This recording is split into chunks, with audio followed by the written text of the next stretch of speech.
So Melanie, are we ready? Okay, welcome everyone to the Village of Carouse Governing Body meeting. Please, if you would, sorry about that. Turn your phones off or put them on vibrate so you don't disturb anybody who is speaking Very popular. at the dais. And once you've done that, please stand and join me in the Pledge of Allegiance. Pledge allegiance to the flag of the United States of America and to the republic for which it stands, one nation, under God, indivisible, with liberty and justice for all.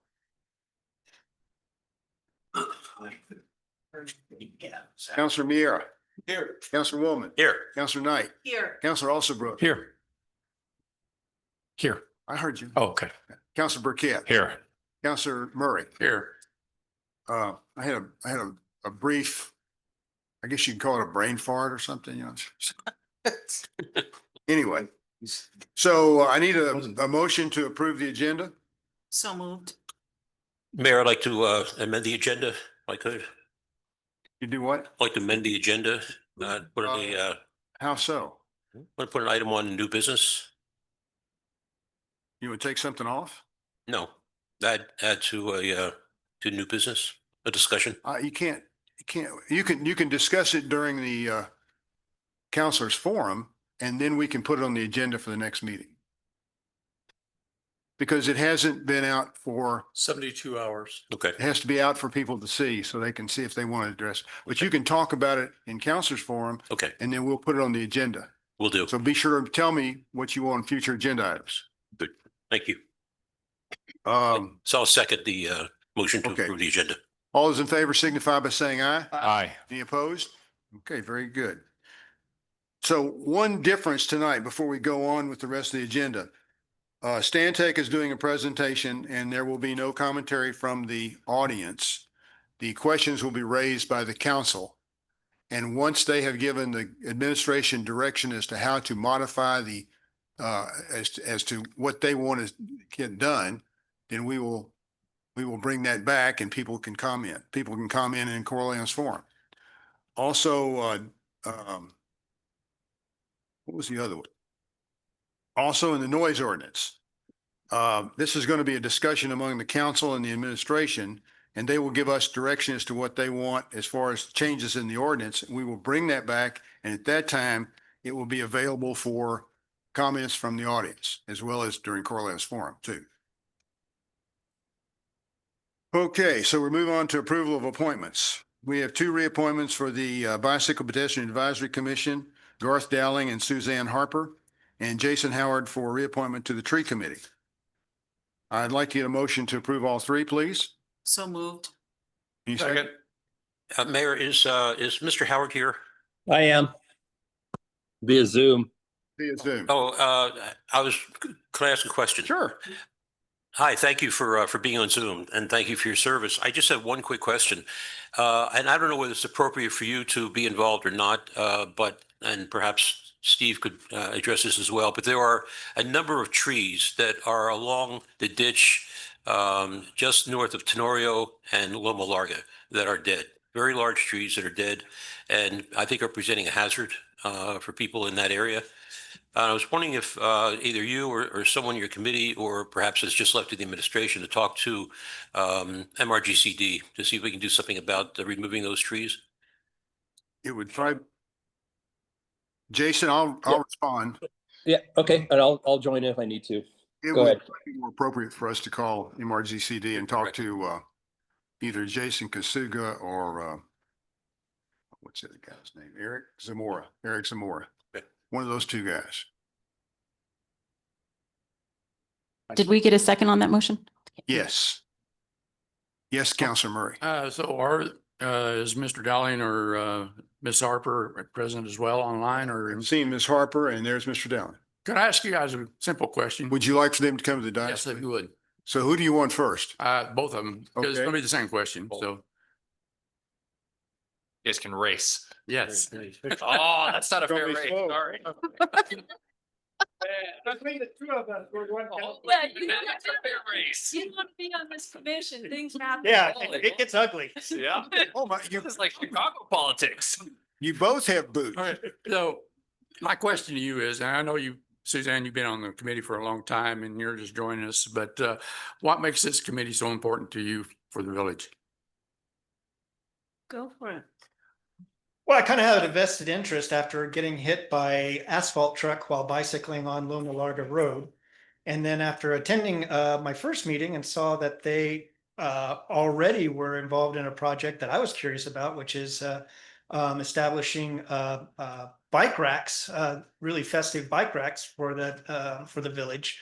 It sounded like something I wanted to jump in with both feet. Also, I have lived in a small affluent town that grew way too rapidly. And so I kind of have a vested interest in keeping things real. Okay, Suzanne, you want to jump in there? Well, as a longtime cyclist, I think it's really important to have the pedestrians and the equestrians. We have such a great place and such a great place to ride bikes and to walk and hike and do all those things. Yet there needs to be education and safety rules and things publicized. And I think our commission works really, really hard to do that through our Ride, Strides, and Giddy Up event, through different things we do throughout the community and research and things like that, because we've had equestrians get hurt when they interfaced with cyclists, and it was horrible, and it didn't need to happen. So we work really hard on the commission for safety education and our dream of someday having a way for our children to ride their bicycles across Corrales Road safely so they can get to the library, get to the rec center, get to Liam's Pond, do things like that. And that's a long-term goal. And hopefully we'll have crosswalks one of these days that are safe, And not, verticals. not in 20 years either, right? Thank you. Okay, thank you. So Mr. Howard, if you're online, can I ask you same question? Yeah. I mean, I was asked to join this a year ago, a little over a year ago. Really, my background is general construction, but I've found it intriguing. I'm not really an arborist. I live here in the village and have 100 trees around, but I just thought it was a way to give back and help the village move forward. Safety was a big issue. I'm learning. I'm getting educated by the arborist and the landscape architects on board. And I just think it's a great way to sort of help mitigate any safety issues at the village and fields. I think we're doing a lot of field answering questions regarding a lot of the scalping of the trees, so to speak, along Corrales Road, which doesn't have any thing to really do with us, but we get asked that a lot. And just, whatever I can do to help, keep the village a village. Thank you. So, Mr. Mayor, the reason I asked those questions is because I think it's good for the public to see who are serving on these committees. And I just thought it was a good idea to have him come up and introduce themselves and to the public and let them have a short 5 minutes speech. Thank you. Thank you. Now, do you want to take them individually or do you want to just go ahead and vote on them as a whole? Oh, be fine. Yeah. Okay. All those in favor signify by saying aye. Aye. Anybody opposed? Okay. All right. So now we're going to hear from Stantec Engineering regarding the preliminary engineering report of a possible village-wide wastewater system. And Raymond All right, Michelle. De La Vega is going to start, correct? Yes, sir. Okay. Yes, sir. Well, first and foremost, Mr. Mayor, members of council, thank you so much for having us. It's an absolute honor to be here with you. So we have gone and gone through and prepared a PER. We have a presentation also to share with you all. If Melanie can pull that up. I'm now realizing you're gonna have a hard time, Mr. Mayor, seeing. No, I can just turn around. Oh, I have that. We've also got. Oh, yeah. And Ron's got his, Okay. there's no baseball game tonight, so he'll let us watch. Don't give away all your secrets. You can go ahead and go to the first slide. So, basically we we came and had a presentation with you all, and you all put us to work, and we have gone through and created a preliminary engineering report on the wastewater system for the village. So tonight we're basically going to be talking about a couple of items, and please feel free to jump in with questions when you all have them. But we'll be going through kind of a background and a little bit on the existing facilities. We'll touch on the need for project. During the creation of the PER, we also created some different alternatives that we wanted to look at. So we'll go through there. And then we'll get into the proposed project that will also talk about, the phasing approach, because unfortunately construction nowadays is getting more and more expensive, as you all well know. And then we'll talk about just the path forward and kind of the steps that we have coming up. Melanie, if you can go to the next slide. So, basically you all are familiar with the village of Corrales. We wanted to show it here just to show the limits of the village and also the two main north and south collector roads, Loma Larga and Corrales. If you go to the next slide, wow, okay. So, we're wanting to take into consideration everything about Corrales that's special. I used to live here and have very fond memories of it. Corrales is known for their historical architecture, like your folks that you just nominated here before us. A lot of things to do outdoors, a lot of recreation, a lot of parks, rich history and farming and agriculture. But we know that there is a strong sense of wanting to preserve the culture of Corrales. So we've also taken that into account as we prepared this. You want to go to the next slide? So now we're going to talk about the need for project. Long story short, we have a lot of septic systems in the village, and with the proximity to the Rio Grande and also using wells for drinking water, it begins to be a little bit of an issue where you can have some issues with your underground water supply. You can start polluting it, and you'll see nitrogen levels start to increase. So basically, on this slide here, we're talking a lot about the number of domestic wells and also the number of septic tanks. And also we wanted to also take a second and just talk about what has already been put in place. The STEP system was a great start to this project. Quite commonly, we try and focus, well, when we're coming into a new community, we try and focus on the commercial corridors, where you can kind of get the biggest impact as quickly as possible. So, in essence, that's really what the STEP system has done for you all with the first phase in 2008. And then that second phase that got us basically up to Old Church Road in 2011. The next slide that you have will kind of helps demonstrate the saturation of the septic systems in the village. So on the right there, that is actually an exhibit from NMED. Well, we used the information and we made an exhibit out of it, but it's basically illustrating the current liquid waste permits within the village. The different colors of dots represent different ages of the systems, with of course red being, towards the end of expected life of the actual septic systems that are there. So, why are we concerned? We've talked a little bit about it. Health and sanitation is a concern. There's a lot of talk about your proximity to your well field, and the need for a certain size of property to keep, over 100 feet. But the issue is when every single property has that same setup, it becomes very, very congested.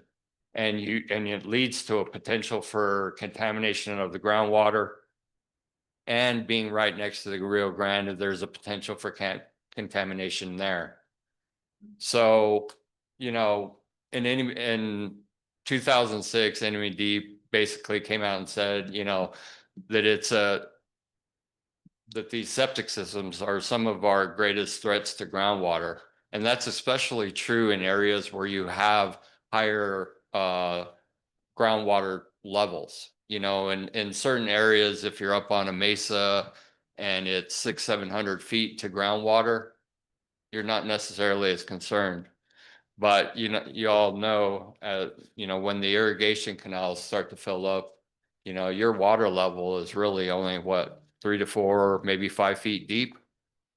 So that's one of the concerns that the Environment Department has been expressing. On top of that, we'll talk about the aging infrastructure. There's a fairly large amount that are in the 15 to 40 year time span that are starting to get to the end of their useful life. We've even, heard some reports of, the septic tanks still leaking even as part of your step system, because even though you have the step system there and it's pumping it out, during those times when there's liquid waste in there, it's still allowing it to drain. And then conversely, it could be allowing for seepage to come in if your groundwater is high.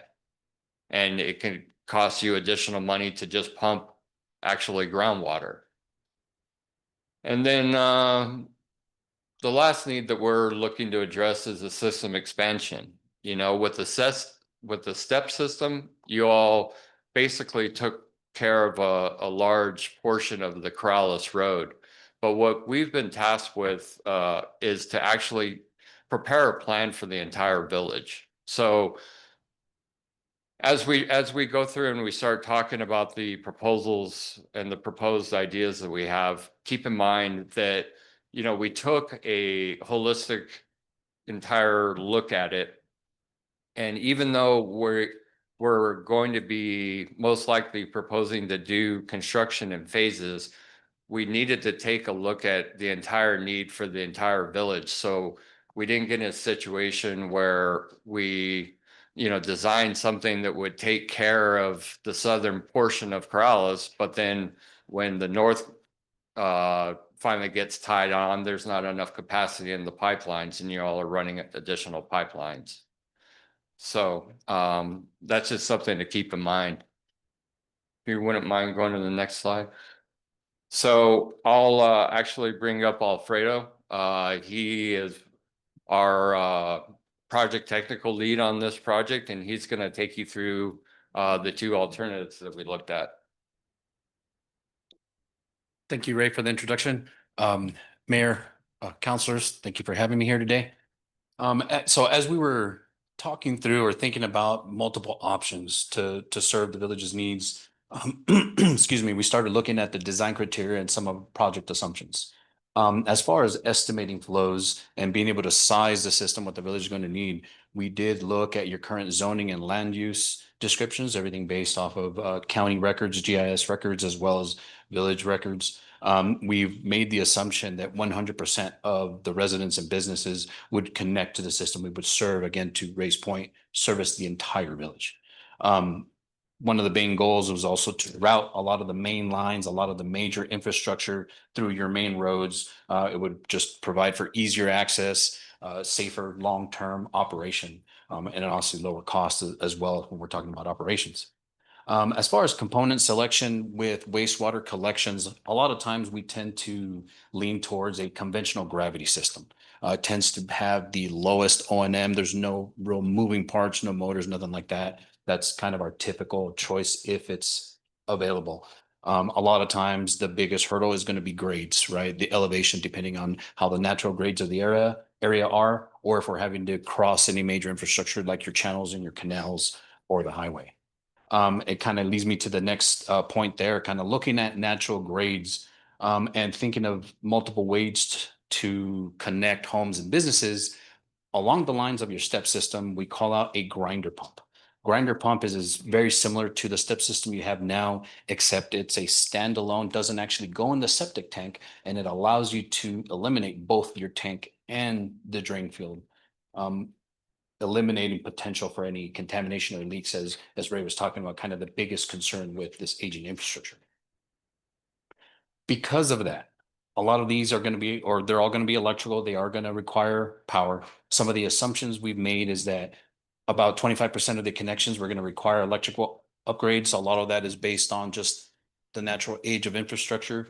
In general, I would say if like your meter or panels are anything older than 15 years, more than likely would require some kind of an upgrade, potentially to do either a newer model or a higher capacity model to be able to handle any additional power supply. Next slide, please. As we're looking at the alternative number one, which you would see in the report, this actually utilizes your existing step system. So the goal here was trying to keep in place your existing infrastructure, utilize it because it does have capacity. Again, Ray mentioned you had 2 phases in the construction installation. Based on that information, you still have capacity to add additional residents along that corridor where it is. So this alternative still utilizes that step system, allows for additional expansion in that area. It would minimize disruption along Corrales Road. Since we get to use that main line, it would eliminate having to install a new main or, again, cause any disruption to residents, businesses, traffic, that entire area. This alternative also includes a low pressure, what we call a low pressure main along Old Church Road. One of the issues that we were told is during failures, typically valves on your main line, it causes the village to have to shut down essentially the whole system until we can clear up that line.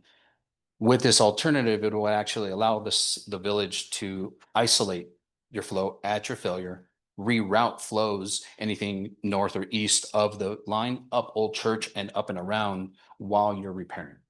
We're making those repairs and just reduce overall downtime.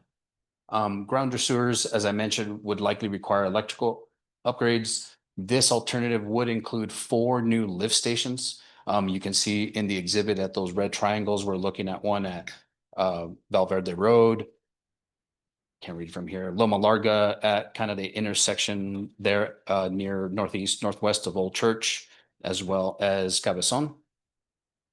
I'm missing one. And then the other one at Harvey Jones in order to cross the channel. Yeah. Multiple pressure mains and gravity mains. It's essentially a combined or a mixed conveyance system. So we're using multiple different types of wastewater systems in order to serve the entire village. That was one alternative. Next slide, please. Alternative 2 is very similar. The biggest difference is that we're looking at replacing the existing step main with a conventional gravity sewer main along Corrales Road. Again, that would reduce issues with clogs and failed valves on the existing step system. It would continue to utilize your existing services. So the pumps at the homes, at the septic tanks, leading out to the main road and out to Corrales, all of that would continue in place. It would just be the main line around Corrales.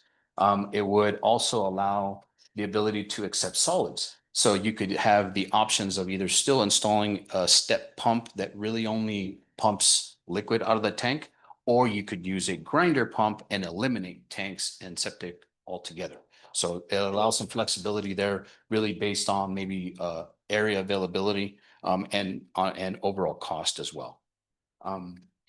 This alternative includes 3 lift stations, so it is 1 lift station less than alternative 1. And again, it's still kind of a mixed conveyance system where you are using multiple pressure mains as well as gravity, and I mentioned the step and grinder pumps. Next slide, please.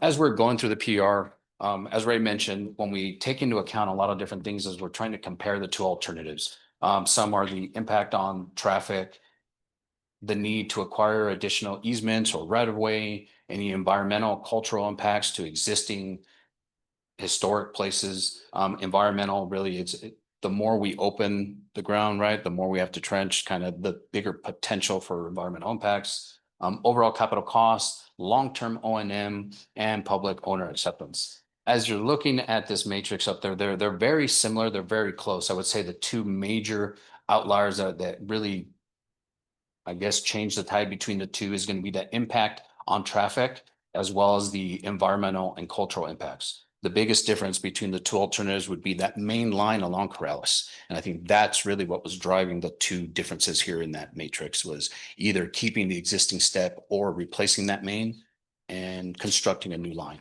along Corrales Road. Next slide, please. Next slide. So based on that matrix, our recommended alternative is alternative one. And to Ray's point, with the cost of construction and just overall scale of the project, we would recommend a phased approach.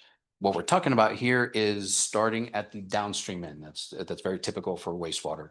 And we're talking about area one. So if you're looking at that exhibit, it's that reddish pink area and kind of the southwest bottom left area of the map. So it would include a new grinder sewer, as I mentioned, along Old Church Road. That would give us the ability to isolate the existing line on Corrales in case there are any issues. It would include a new multiple gravity mains along Loma Larga and Cabezon Road. We would be using combination of grinder pumps and low pressure laterals for services, as well as new service connections for just an increased service area. Really, it's going to allow you to service that entire area one. It would require a new lift station out at Cabezon, as well as improvements to our current connection with ABCWA. Next slide, please. As we're talking about the next steps or moving forward, this is the planning phase, right? What we're kind of calling the planning study essentially complete. Or as the decisions are made on the direction to go with what options to utilize, the next would essentially be getting into executing engineering agreements, being able to jump into design phase. We would need to coordinate with Albuquerque Water Utility. Again, it's somewhat of a partnership with the village. The village does have an agreement for treatment. So a lot of coordination with them. Working with the state and permitting regulatory approvals, we would need to coordinate with City of Rio Rancho as well, New Mexico, NMR, everybody, yes. A lot of different players just to make sure we're all on the same page and everybody has a kind of the same vision moving forward, and then bidding and construction. So it is still multiple steps to get through this. Next slide, please. And with that, we'd like to open it up for any questions. Council, any questions? Council Burkett. Thank you guys very much for doing the presentation. I will start with some questions about the cost. So obviously it's a very substantial number. It looks like it's roughly $13,000 per resident of the village. My question is, does that include hooking up to the houses, or will there be an additional hookup cost as well for each household within the village if we were to explore this further? And if so, what that might be? You know, the issue about costs at the point that we're at is very difficult. You know, we typically try it and say that our estimate has a 50% upside and a 40% downside at this level. We have not had a chance to even look at survey and verify, you know, what methods of construction we're going to need to do. So in general, I mean, so take it with a grain of salt, first and foremost.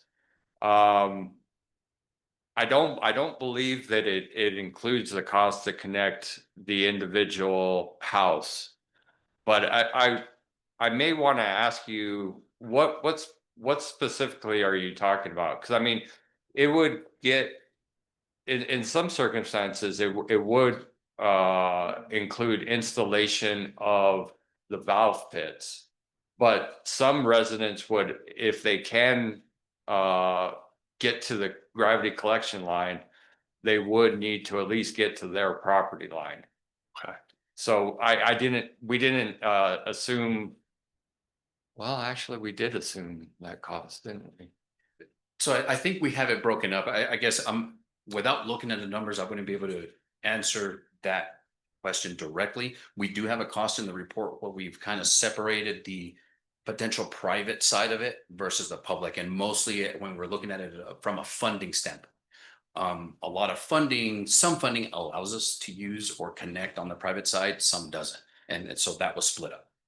Okay. So it's just hard for me to answer if that 13,000 includes that connection as well or not. Okay, and I guess just to be clear, when you say there's 40% potential downside and 50% potential upside, does that mean we're a range of $60,000 to or 60 million to 160 million would be No. the ballpark?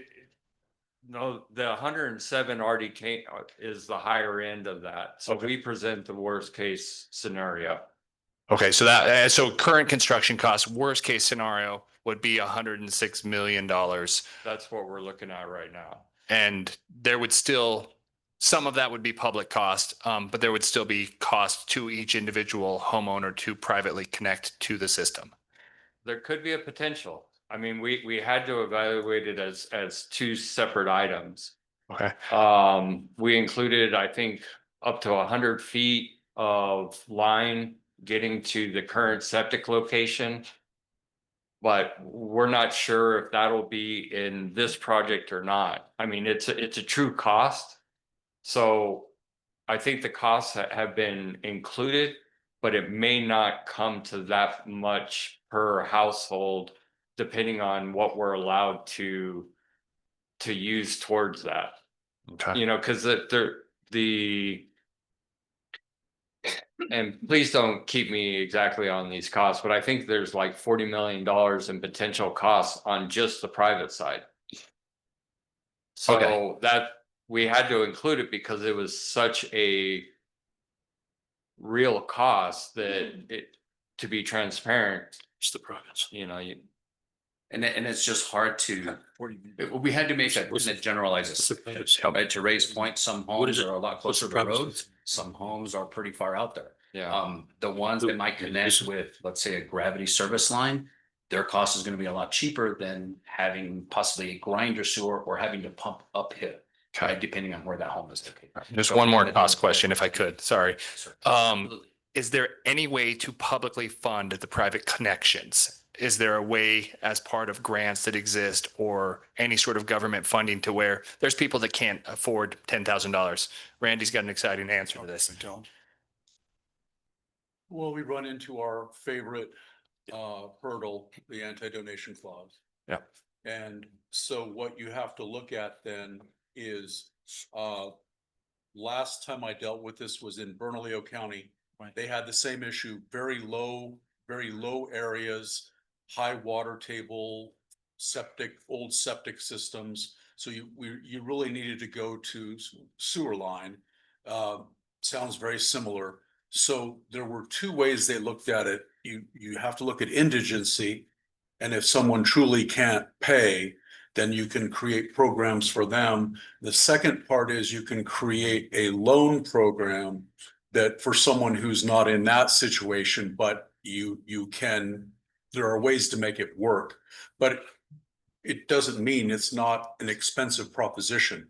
It would be much like having to replace, if an individual septic system failed, then that's a very expensive proposition too. And that's what a lot of people are going to be facing is with these old systems.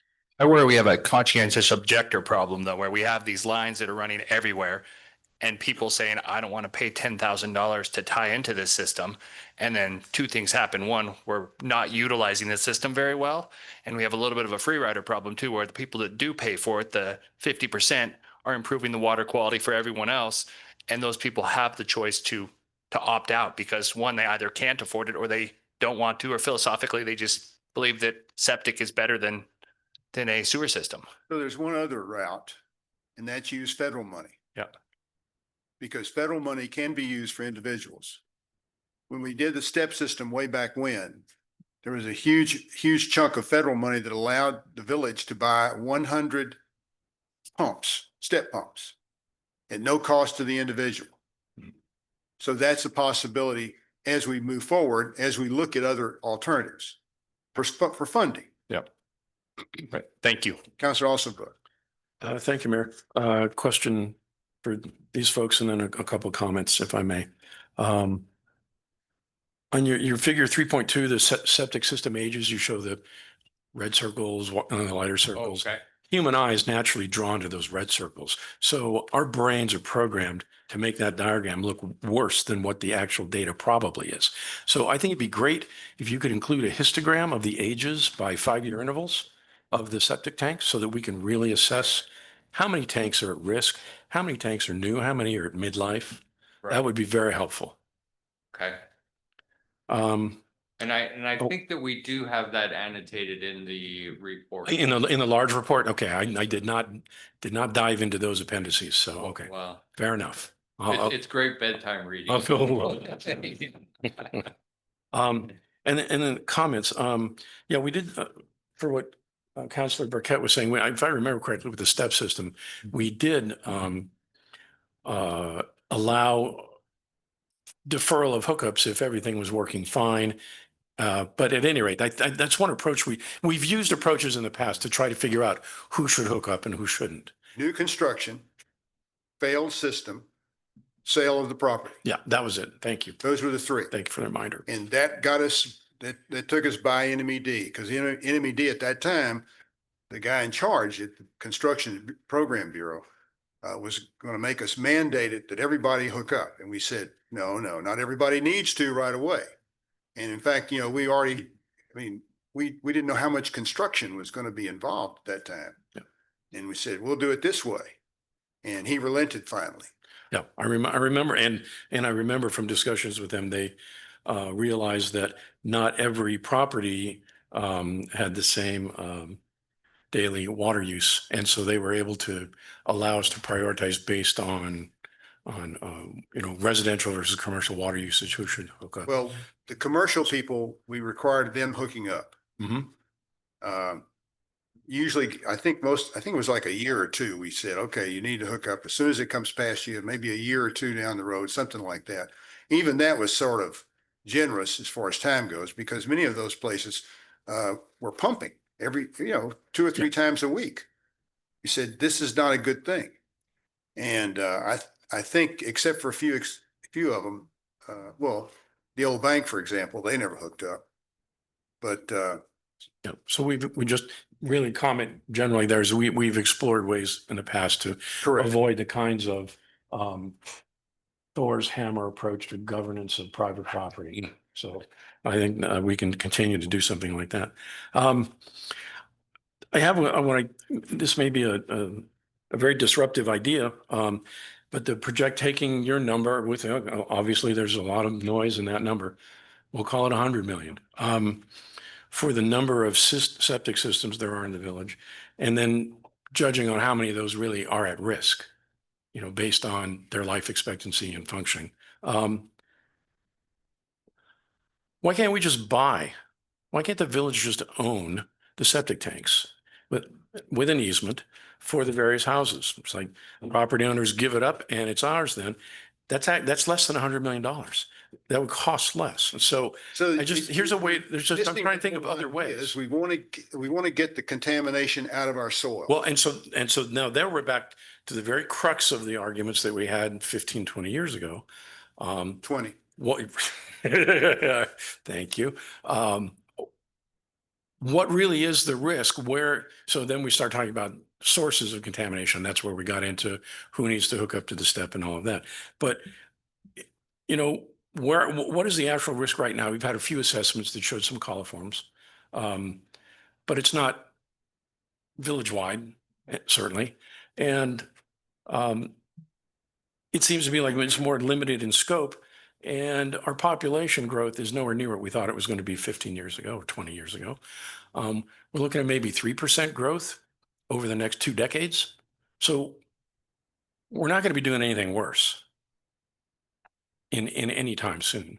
And so I just think we need to take a really balanced risk approach to this, because it's a ton of money.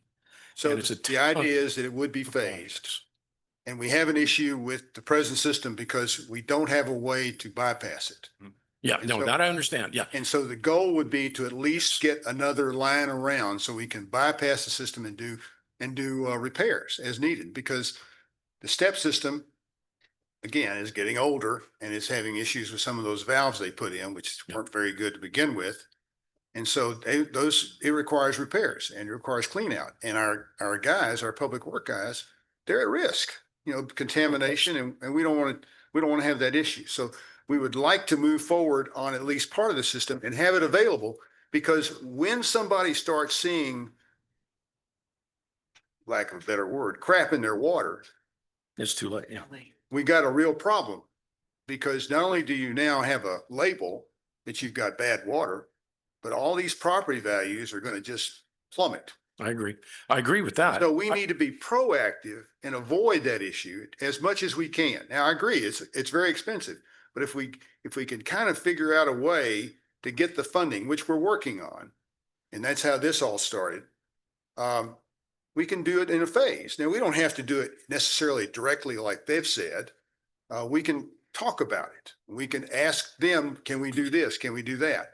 There's different things that can be done. And we still, we'll still need to talk to the people in the village. Yeah. Because there are a lot of people who are probably thinking about, well, I need a new septic system. What happens to me? Well, you put in a new septic system, it's functioning fine. You just go ahead and use it for the time being. I mean, it would be good to monitor those, and we're trying to monitor water wells here in the village. Yes. And even those have had some issues. And that's really what the way this problem has been characterized, that's really the glaring gap, is data to make a decent decision. And I'm used to making decisions with 80% information, 60% information, but we're not even there on this one. I do agree with, the putting in the extra bypass loop and things like that are more related to making sure what we have functions. But I'm not so convinced about expansion, for instance, into Northwest Sector or other regions of the village without that kind of data. Well, let me ask a question. It's my understanding that when we go to the MED with a plan, they want a plan for the entire village. They don't want just a section of the village. Is that correct? They don't have any problem with phasing it, but they want the whole plan. What are you going to do? Is that correct? That's what happened the last time. That's why we had all those strange methods of treating sewage. So very typically, they want to see your kind of long-term. Long-term plan. And then, okay, let's cut it down to Okay. today or the next 3 to 5 years type of. Yeah, So okay. Very typical. Okay. Because as we talked about, Stuart, we may still be working on this 20 years from now. Because 20 years ago, we were working on it then. Okay, I have to take some questions. Yeah, thank First you. Rick and then. Yeah. and Bill. Thank you, Mr. Mayor. I got a couple of questions on your rates and charges. Looking at what you have there on page 15, residential, about 250 per residential unit. And again, where you came up with those, that's understandable. My question is based on, Counselor, can you we're speak gonna into be- your I'm mic, sorry, please? we're gonna be picking that up. We're gonna be charging that. It'll be up to us to collect that. And then we're gonna be paying that to the city of Albuquerque because they're gonna be getting the water, right? We're sending it out to them. We don't clean. know how that's going to work in the. Well, future. that's where my question is going. That's why I'm asking the question. On that, who else hooks up to Albuquerque besides us, maybe potentially? I think those fees are our fees, if I'm not mistaken. The hookup fees, and then those are our fees that exist now. Correct. Yeah. So that's just talking about the current status of your system and looking at your current rates. So there are a lot of factors that are going to, we think will enter into this. Yeah. As And- time goes by. So my question is, these were these preliminary questions with regards to the final question is going to be about, we're going to be having to charge our customers. They'll be our customers, I guess, at the time by then. So the two big questions, one will come now, is that if we're sending water down to Albuquerque and then they're charging us to clean it up, at that same time, we are sending them some water. And so do we get a rebate for all the water that we send to them? Has that ever happened? That's why I asked if there was other people, Placitas, up in Albuquerque, on the other side of it, Pecos, whatever. Do they have that kind of deal? So I believe that would actually be stipulated in the agreement you have with Albuquerque Water. So looking at your current agreement, it does actually stipulate like the max amount they're willing to accept. It'll identify charges. And then I believe there's discussion there about water credits. So If we- I think that's potential negotiation with them. If we have water rights, and I've been told we can negotiate return flow credits. I've been told that. Mm-hmm. Now, I don't have it in writing and I haven't, we haven't addressed that specifically yet because our water rights are like 37 acre feet.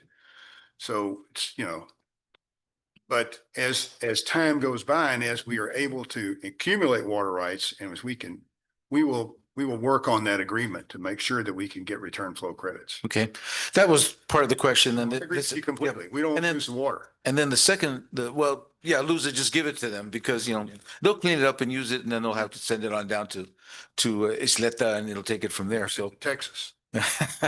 Uncleaned. But they look for the attorney as well as for both of you. So my final question on that one would be with regards to the statement about picking up in Bernalillo County specifically, he brought up. Can you or have you heard of either way? We get some funding, say it's federal or otherwise. I mean, there are a lot of funders out there, and we get a loan. Does that transfer over to we do away with the state law that says we cannot give? But if we own the loan and therefore we can give and we pay back the loan, we get the money back from us. So it's going around that situation, I know, with regards to whether or not we only can wait for the feds to give us money. At this point in time, I wouldn't bet on that one. That would be a bad deal. And but for taking all that into consideration, have you ever heard of somebody else giving us some money and then we take the loan and then we can give that money because it now belongs to us? It doesn't belong, it's not a state kind of situation. Have you heard of anybody else doing that? I don't believe so. You can't. And that's what I was asking. Bernalillo County, didn't they go into have that kind of discussion with regards to other funders, with regards to? I don't remember the source of the funding. It was under discussion while I was there to help solve the problem that was raised earlier about Right. cost of connection for families who can't make that. I was thinking, I'd heard that on how it worked. I just didn't know whether it finally fell through with somebody else's money as opposed to us being able to not be able to do that because of the federal law. I mean, our state law. Those are very good ideas and we should keep those handy so we can ask those questions as we get more information.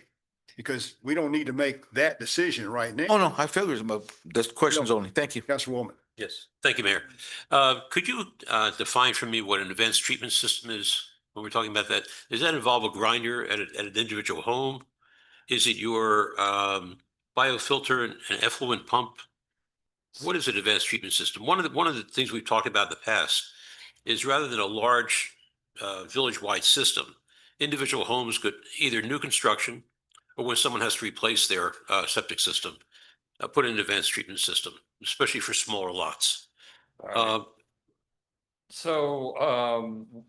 An example, an advanced treatment system that I've seen is like a mound system. So basically you build a mound on your property, install your leach field in there.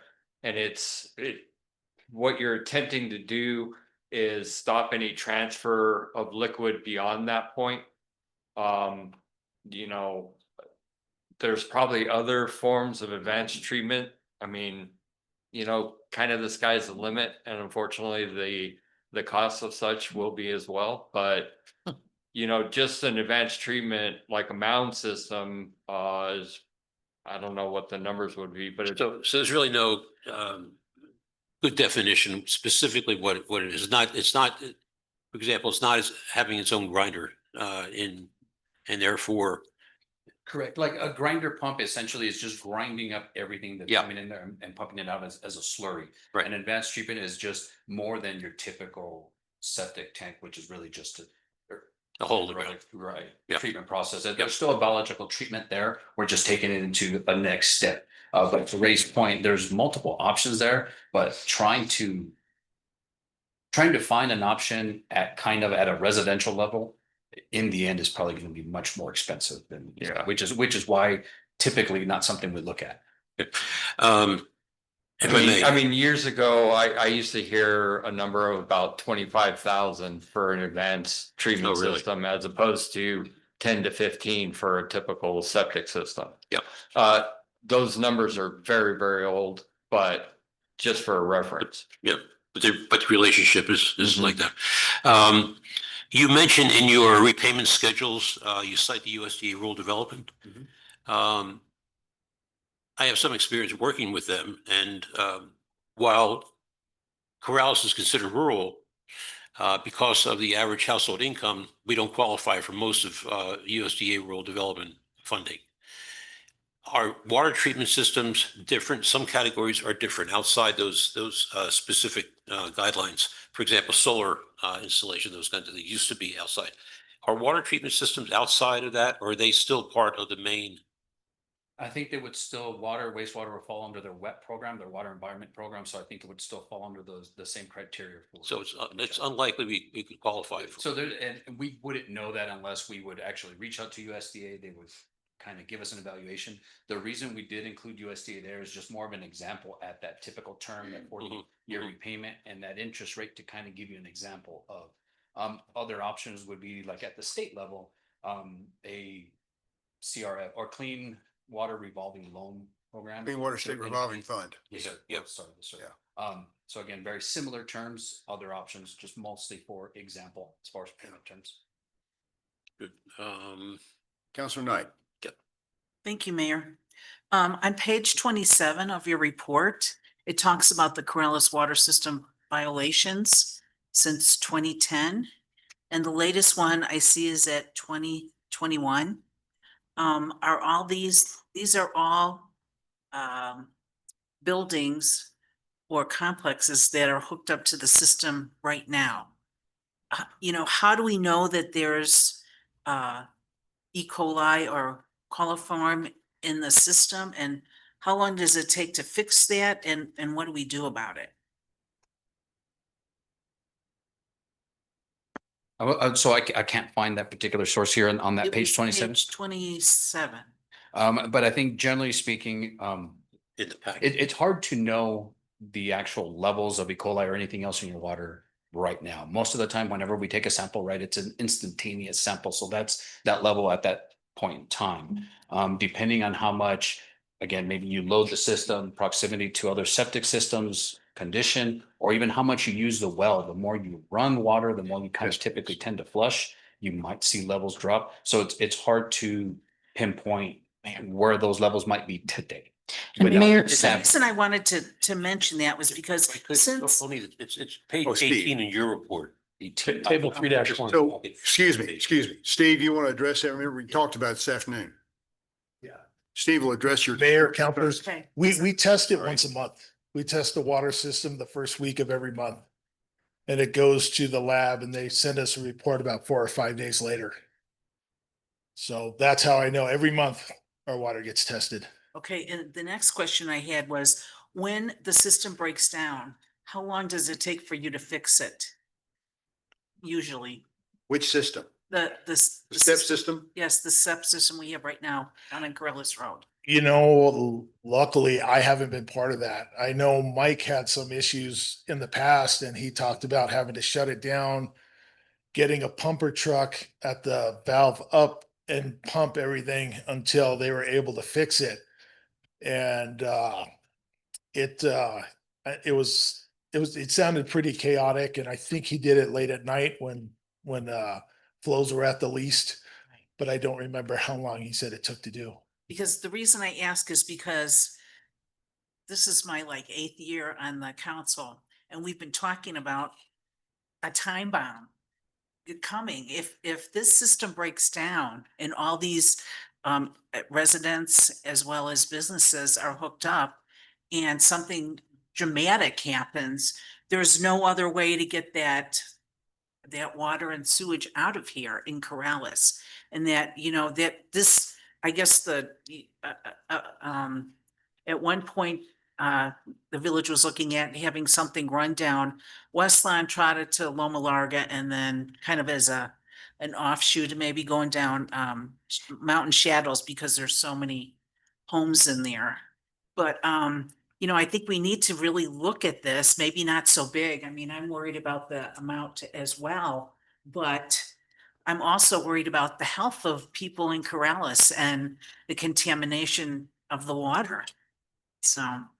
So don't get too concerned. I shouldn't say it that way. I wouldn't worry as much about the size, because you have to plan for the whole system. So you're not surprised 10 years down the road, as they were talking about earlier.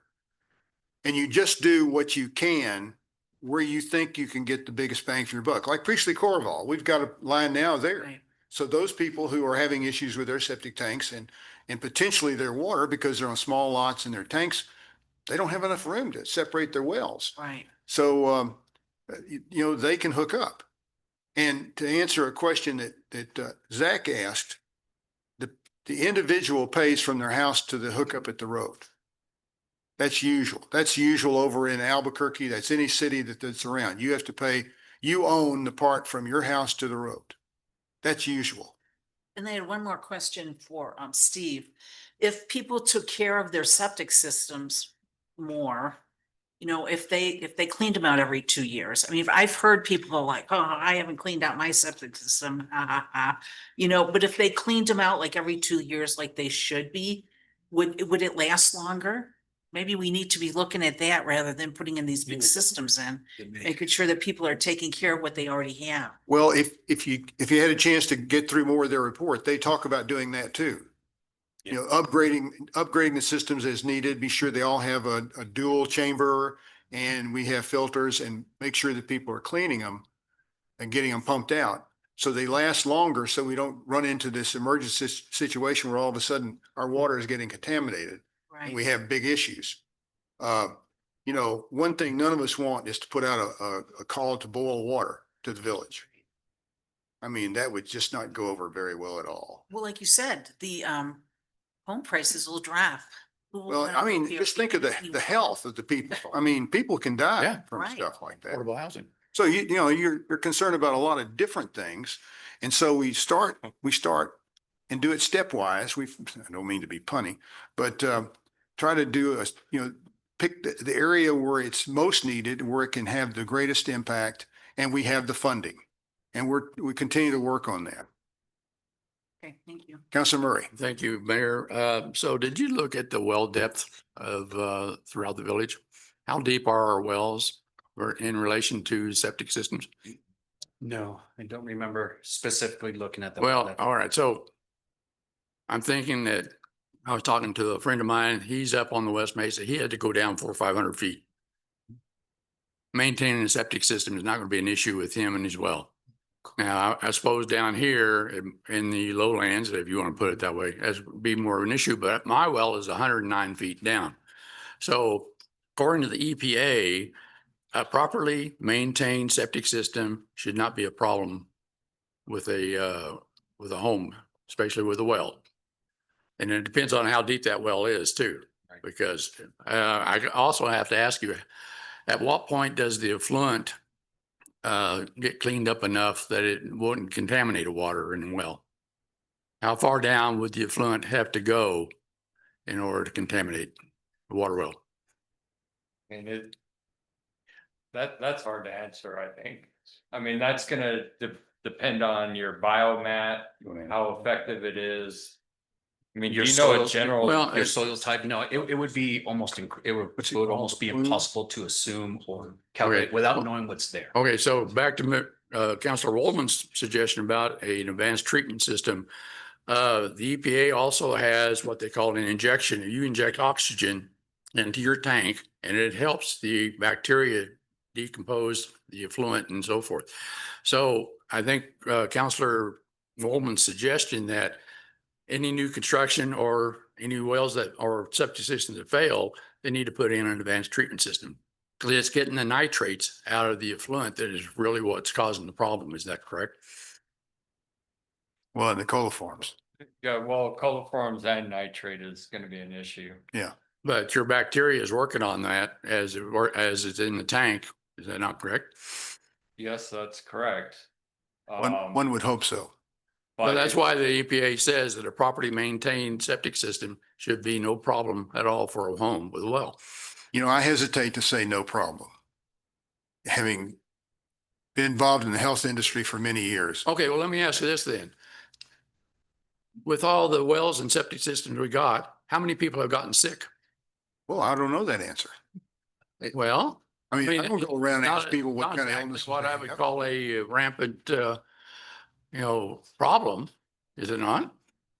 I don't think that's the way you want to approach this, but perhaps that's the way you do I want. think what the point is, $106 million is a big number to impose on the village. Whether you get, like you say, you like to spend other people's money. Sure. Well, you're still spending my money, whether you like it or not. Well, in a But- very roundabout way. Yes, but you can't always get other people's money to do projects in the village. That's the biggest issue. If we don't get this funding and we only get halfway through it, then what? So let's digest this. And it's not supposed to be funny either, but let's kind of talk this over. And because they still have some time before, what's the next step for you guys? Next step for us is basically to start on the design of the phase one. So the initial phase that we're looking at is basically that old church road connection, and then the gravity collector in Loma Larga. Okay, so the other question is, the townhomes that we have on Loma Larga, they had to put a system in to the water authority. Is that not right? Well, I don't know exactly what they did or what they have, and I haven't talked to any of those people yet up there, nor have I talked to their leadership yet. There may be a volume issue because they have a certain volume of discharge that they've agreed with Albuquerque to send down the road. They may not be able to take what we're going to put down there. It's a So different system. we're looking at then with phase one at the south end of the village, there's going to be a large pipe to get the system out. Is that correct? Yeah, I guess. Do you Yeah, have to so maintain they- certain volume? Do you- We're gonna need to get to the connection that is just past McDonald's. It's like Pet Boys, the old Pet Boys Yeah, place. Pet Boys, right in that Yeah, area. okay. There's a manhole that has enough capacity to hopefully receive that, but we still need to negotiate that with the water authority. Yeah, so have you contacted them and told them about the possibility of us connecting with them? We have not, I mean, we've had a preliminary talk, but not in any depth. So mean, we need they to have- they could say no. That's what the step system goes down. Theoretically, they I could. actually talked to Mark Sanchez. The one thing I do want to mention is you currently have an agreement with Yes. Albuquerque for treatment. And if you look at that agreement back then, there was somewhat of a thought of expansion. Yes. And it actually mentions certain areas and timeframes. Those are obviously no longer. Also, Accurate. years and years and years ago, they received federal funding and told the federal government that they would take care of all the sewage waste in this area, including the village of Corrales, if it came to that. I talked to Mark Sanchez about this, and he said, he mentioned Steve Groman as far as filling out the request that's needed, which you guys probably know what they're talking about. And I said, we're looking at the possibility of a sewer line. And he says, basically, I told you so, because he made this comment 20 years ago. All right, so we'll get back to Corrales Road then. Since it's a DOT facility and you're going to put a big pipe down, I mean, you're going to have to get DOT now to rebuild the road after that pipe has gone down, or would these funds include that? No, it won't go down Corrales Road. Don't give me that, Mayor, because I know better than that, because they'll put, like he said, the two places they're going to go is Loma Larga and Corrales Road. That is the two locations that the pipes are going to come down. And they have to have everybody hook in to those pipes. Is that correct? So that our recommended alternative now uses your existing step on Corrales. Yeah. But I think to your point, you're talking about the lift station at Cabazon, right? And Corrales, and then south to connect to. Well, I mean, So that portion for sure is what we were at the moment. A line would run west on Old Church Road to Loma Larga, where you would have a large pipe. To handle. Where the to start handle- of the gravity collection would Yes. be. so what I'm that's talking- where then the majority north of Old Church is then going to use the Loma Larga pipe. Is that correct? Is that the thought? Yes. Yes. Just trying to And picture what then you're talking. people who live on Corrales Road would have they would have to have a lift up to Loma Larga and then down. So there's a potential that people east of Corrales Road, just based on your natural topography, would have to pump up to Corrales. Everybody that lives on the west side might be able to gravity flow down. How much land do you need for a lift station? For one of the main three, probably a half acre. Where are we going to get that, Mayor? Well, we'll worry about that when it gets to it. Okay. Yes, sir. Just one quick question. Does it look, looking back at figure 4-1, alternative 1 concept, and it shows that red gravity main going down Loma Larga and then Cabazon. And then it looks like it ties into existing step main. So that confuses me because the step main is pressurized for effluent, but the gravity main is going to have slurry, solids. How does that tie into the step? It will receive the liquid portion from the step. And Right, and the rest of it? And you're talking about piles up. at Cabazon at the lift station At that the- we're talking about? So it goes at the lift station, that will get diverted or stored for subsequent. So I believe, yes. I mean, maybe it's my understanding, I'm sorry, gravity mains have We'll have not solids just and effluent, they have liquids. solids, right? Okay. Right. So wherever at that lift station, That will something handle happens both to the solids. Yes, so it's kind of like a enlarged grinder sewer is this, so it can accept the solids in it. everything just combines. Okay, thanks. Councilor Burkett. Just one quick functionality question. So with the gravity system, is there a certain minimum flow necessary for the system to function? Because I worry again about if we don't have enough people tie into it and we don't have high enough utilization, are we going to actually have to be pumping water down that system for the people that did tie into it? So on new systems, you can run into that, quite frankly. I mean, if there's not enough contributors, you might get into a situation where you're wanting to maintain, pour some water down to help the solids, move down the pipe. So that is possible. Now, as you get to closer to everyone tying on, or I don't know what the percentage would be, but let's say greater than 20% tying on, then a lot less of those issues will be there. But at the beginning, there can be some of those issues when there's not enough fluid. Councilor Murray. Thank you, Mayor. So does this mean, Mayor, and let me ask you this, does this mean we're gonna have to have special assessment districts for this No. system? No. It is not- So if no. we don't, like Councilor Burkett says, if we don't get enough people to That is sign not up, the and- plan at this time. well, if we still don't get enough people to sign up for this and we get a 50-50 on and a 50-50 off, and we don't get enough flow down that pipe and we say we get to phase 1 and that's as far as we get. Now, from what I understand, we're pumping water now to try to keep this system flowing.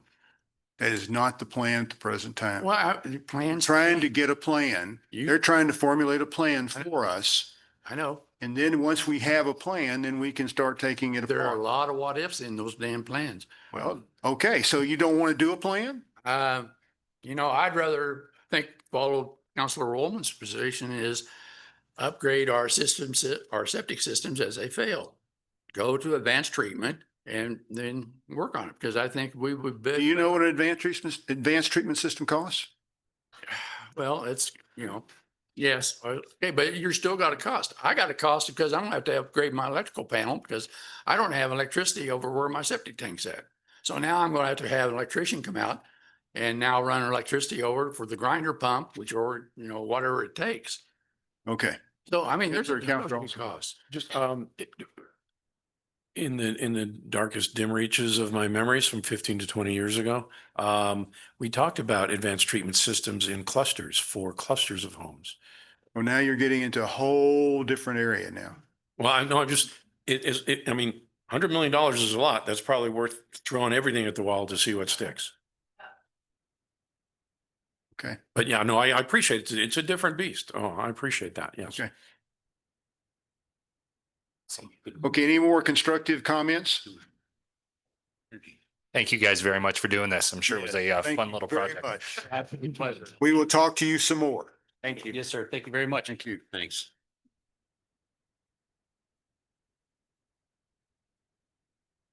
Now we'll move on to the Corrales Village Administrator and his report. Thank you, Mayor. First up is Tanya, please give us a health update.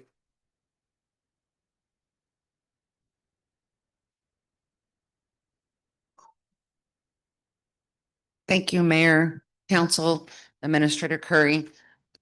Really kind of good news up right now. No new New Mexico grown measles cases in 3 weeks. That's, we're still got that incubation period. There could be people who aren't reporting it, but that's good news. And right now we're up to 94% vaccinated in the state based on the Mexico Department of Health numbers, and you need that. They have done 37,500 doses since this outbreak started at the Department of Health, which is really, really good news. Very good and safe vaccine. Sandoval County is doing really well too. We're 114% above number of vaccinations last year than were given last year. So that's really good. COVID numbers are still kind of just hanging low, which is great. There's only one wastewater place reporting in New Mexico, and it's still considered low.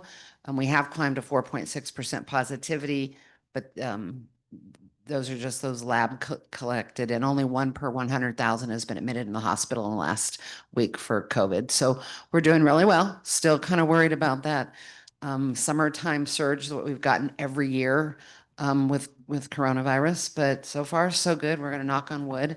And I'll be happy to answer any questions. No updates on bird flu, but do start watching out for mosquitoes. They're there. If you've got horse troughs, you can put fish in your horse troughs. That's what I do with my water collection to keep mosquitoes out, because there are lots of mosquito-borne illnesses. And just be really careful, because we typically think don't go, if you go out in the heat of the day, you're going to be fine. But the Egypti mosquito that carries a lot of the illnesses doesn't care. It likes the heat of the day, and it tends to bite your ankles. So really try to keep mosquitoes and dump, especially now that we've got this wonderful rain that has made Chief Martinez smile. Dump your buckets, and don't have a mosquito breeding ground so we don't get any of those diseases. Be happy to stand for any questions. Tanya, do you know, is Sandoval County, are they doing a program? Are they spraying? Yeah. I have not heard anything from Sandoval County whether or not they're spraying. They haven't said they're not. I mean, I know people still have their signs up, especially the beekeepers, but I haven't heard anything about spraying. Would be happy to look into it and see if they are. Has anyone out there seen it? I haven't either. I know they had suspended it at the end of last season, but I don't know what happened. I don't know what the status of the program is for this year. Thank you. Thank you, Tanya. I'd like Steve to come up and give an update on Upper and Lower Meadowlark. There's gutters and Mayor, councilors, Upper Meadowlark, we are basically done. We have some punch list items. It needs to be striped. And the village is going to put up a small retaining wall on it would be the northwest side for about 200 feet. Lower Meadowlark needs to be striped. They have some curb and gutter they need to put in from Corrales Road, coming on to coming on to Meadowlark, both north and south. And that's just to replace what was there. They had an asphalt curb before, and we decided to go with concrete curb and gutter. And the Loma Larga drainage project is basically done. We got to put a small fence around the catch where it comes out. And that's all the projects we got. If there's any questions. Which one's first? Whoever. Counselor Knight. Hey, Steve, is the academy paving still on, or did that funding get dropped? It got dropped. Yeah, we got denied. We were, Okay. yeah, we were. Bummer.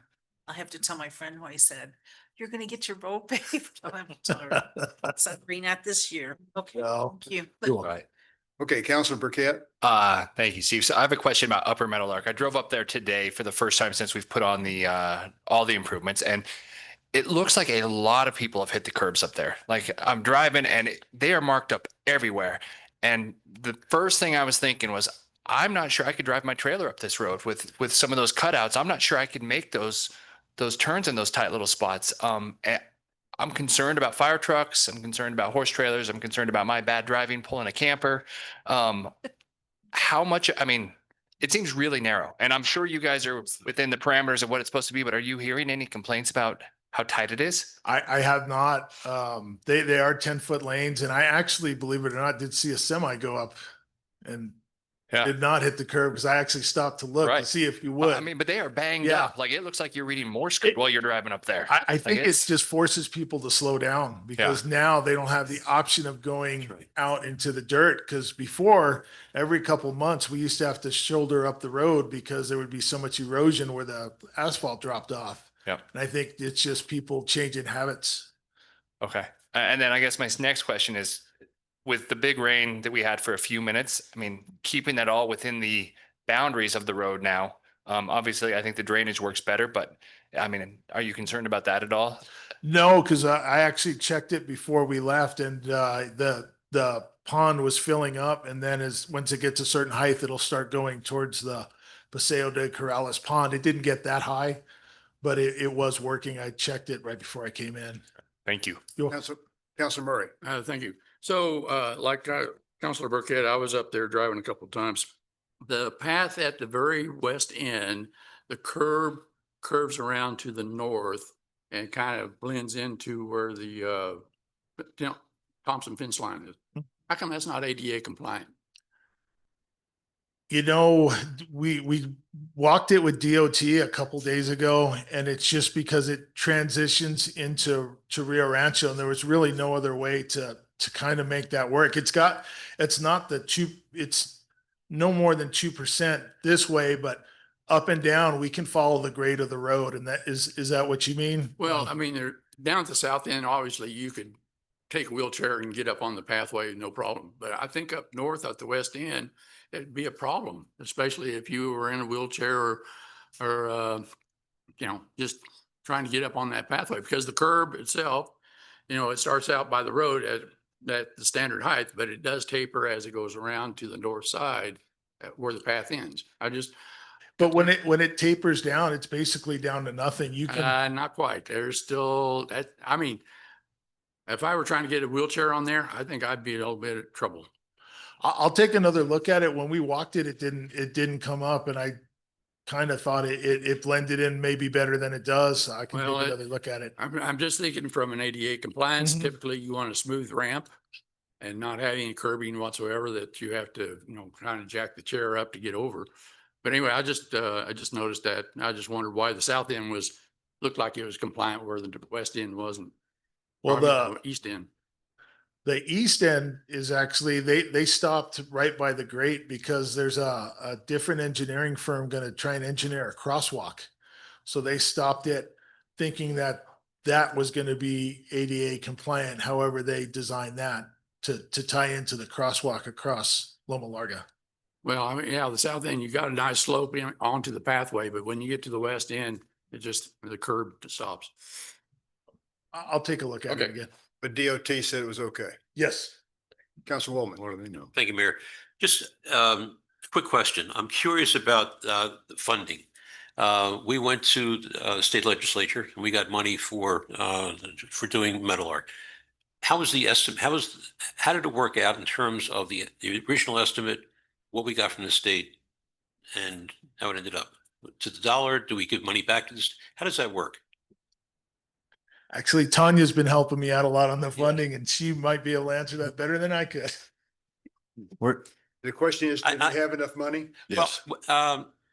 Yes and no. The question really is about the ICIP list every year. And when we submit to the state, you know, we make certain estimates. And I'm wondering overall how these things work out. And this is an example of you know, really a specific example of this. Thank you, Mayor, Council, Administrator Curry and Steve. So this one's actually a pretty good one. I think we got 693,000, which was construction plus some design money, but we'd had some previous years for the design of it through NV5 or WH Pacific, whichever name. And we had a little bit of that construction money that was going to expire in June, or that design money that we used for construction and paid that right away. And then while this is going on, we have the 693 minus some design. So we're really close. Right now we have enough money and we're hoping, one of the things Melanie and I were talking about with Steve today was because we need to do that engineering of a crosswalk. We're hoping once they've got all their change orders and they've calculated all their bills to have some money to use and get a NOO. We never give money back. We'll come up with something. Usually we don't have enough money, but this one looked really good actually. And the crosswalk would be, at Loma Larga or at the Thompson fence line? I'm sorry, say that again? The crosswalk? It would be on Meadowlark. It would be on the north side, connecting the two paths, basically. Going across Loma Larga. No, but going across Meadowlark. Across Loma Larga. Across Loma Larga. Okay, great. Yes. Thank you. And to add to that, Counselor, if you'll recall, 2 years ago at the end of the legislative session, Senator McKenna, working with Representative Cates, kicked in an additional $160,000, I believe, at the end when they were having last minute monies that they needed to spend. And so we asked them to allocate it to Meadowlark, and they did. Yeah, good. Councilor Murray? Thank you. So along those lines, could we get a crosswalk at the west end that goes across the Thompson fence line across the Meadowlark? Could we get across? We can work on it. Isn't that Rio Rancho? I think that's what we were told. Yeah. We'd have to get Rio Rancho to install it because it's their property. How about their permission? Well, we can ask. I mean, I think the bicycle group was asking for a crosswalk. Well, they were, and that was part of the problem. It's not our. Well, I understand, but it can't, how much does a crosswalk cost? Well, you'd be surprised. I am not sure, to be honest with you. They haven't designed it yet, so. The design is about $17,000. Design a crosswalk? Designing a crosswalk, yes. Career's poor. You know, I heard Michael had cans of paint, you know, in a roller. Put lines instead of. Well, you know, it's like the striping. I told Michael, just give me a paintbrush and some yellow paint and I'll paint some stripes. He said, it's not that easy. Okay. Thank you. Is everybody through with Steve? Yep. Okay. Thank you, Steve. Thank you, Steve. Okay, next up in the barrel, Chief Martinez to talk about power lines and fire update. Thank you, Ron. Mayor, I'm going to take this out here because I don't like leaning over. Okay, Mayor, Council, good evening.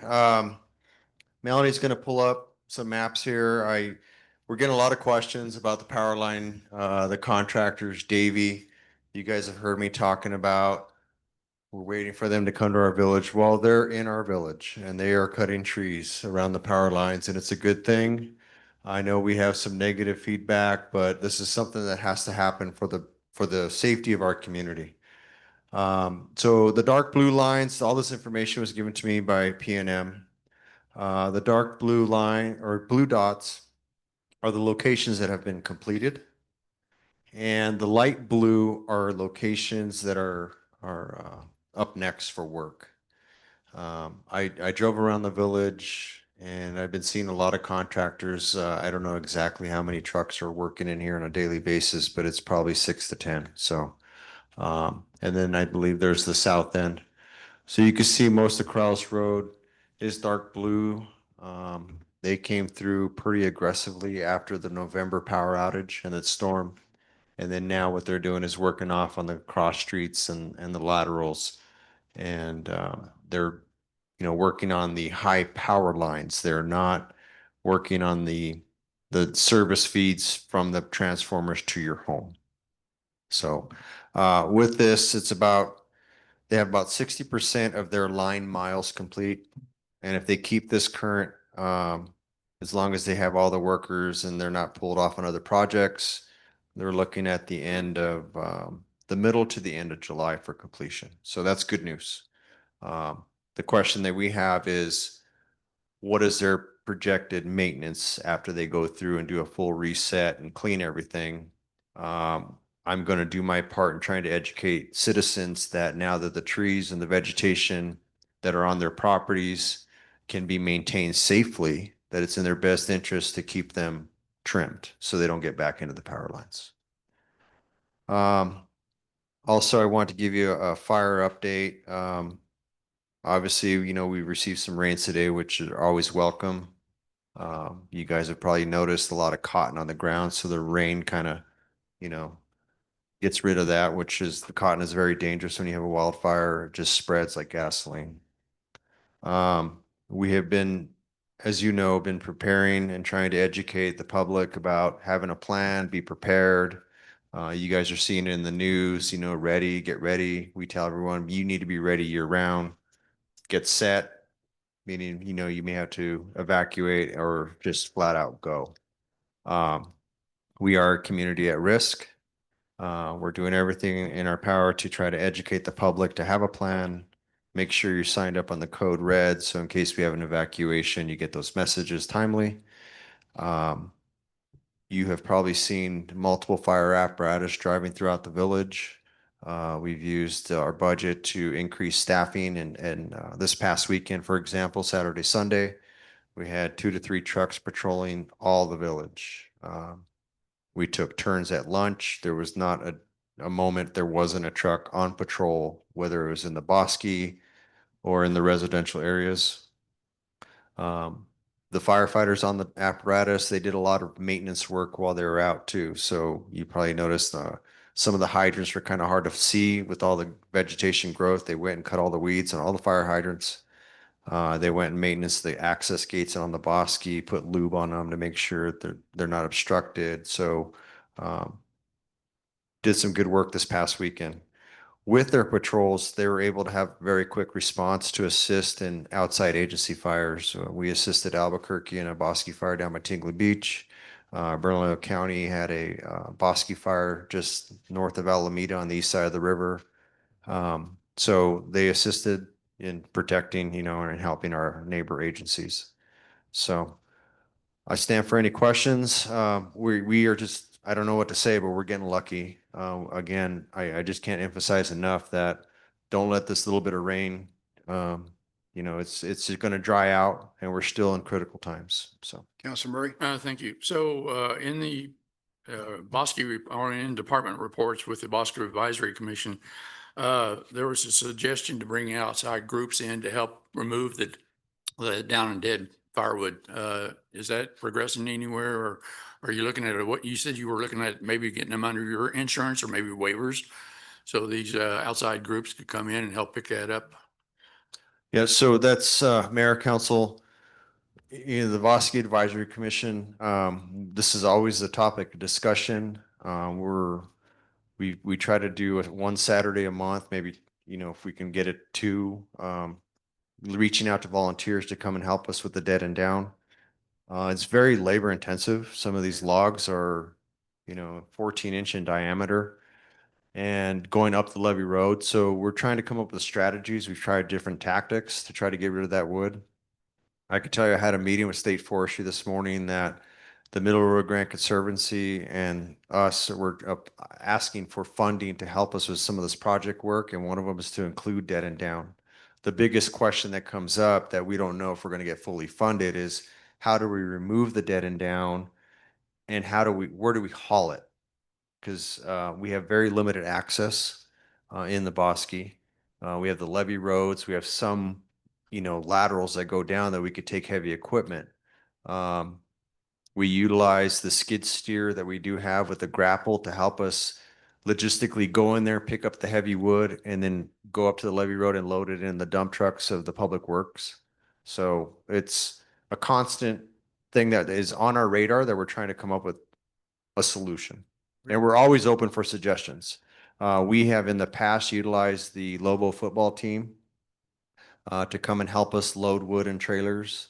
We've contemplated the idea of maybe local businesses adopt a section of the Bosque. We're not talking about advertising, but just be proud to be, in the village and help us pick a day, and we'll open up gates. We'll go help you. We need helpers. We need people to physically take the gloves, put them on their hands, and haul the wood out. And I think that was the intent, was the suggestion was to, like to say, bring in the Lobos or some other group, Boy Scouts, Cub Scouts, whatever, to help move that stuff up and load that up, and so it'd be hauled out. And if I have any business owners in the audience or online, or if you know of any, have them call me. We will pick a day for them, and we will arrange for them to help us get this wood out, because it takes a village. I hear this all the time, but you guys need to show me, right? We're here to physically go and help you with our means, but it takes the numbers. We're talking a lot of dead and down. So, the mayor and I, we were with you and some of the Bosque Advisory Commission members, and we walked that north part. Is there any thought about using drones to maybe make your pitch for funding by videotaping that whole area where the work really needs to be done? That's an option, but I could tell you every fire expert or state forestry, they just have to walk in about 10 feet and they know it's in need. So, yep. Any other questions, Mayor, Council? Anyone else? All right, thank you for the time. Thank you very much, Anthony. So if you'll recall, at the time of our audit, there was a finding regarding, and I'll read this directly from you. There was a finding on the Public Money Act, and it basically said you had to have a specified amount of collateral in your bank. So the condition as of June 30th, 2024, the Village of Corrales maintains bank deposits with Wells Fargo Bank totaling $10,843,000. These deposits are insured by the Federal Deposit Insurance Corporation and through a collateral agreement with Wells Fargo's bank up to $3,600,092, resulting in a total of $7,150,000 in bank deposits that are not insured or collateralized as of June 30th, 2024. So that was the finding. So subsequently, this letter is from Javier Machuca Accounting and Consulting, who has helped us with our audits as we worked with Josh Trujillo. So then his last paragraph, and I'll give you a copy of this letter for your own, says, during the time of the audit, the village could not locate the proper documentation to provide evidence the village was in compliance with the Public Money Act.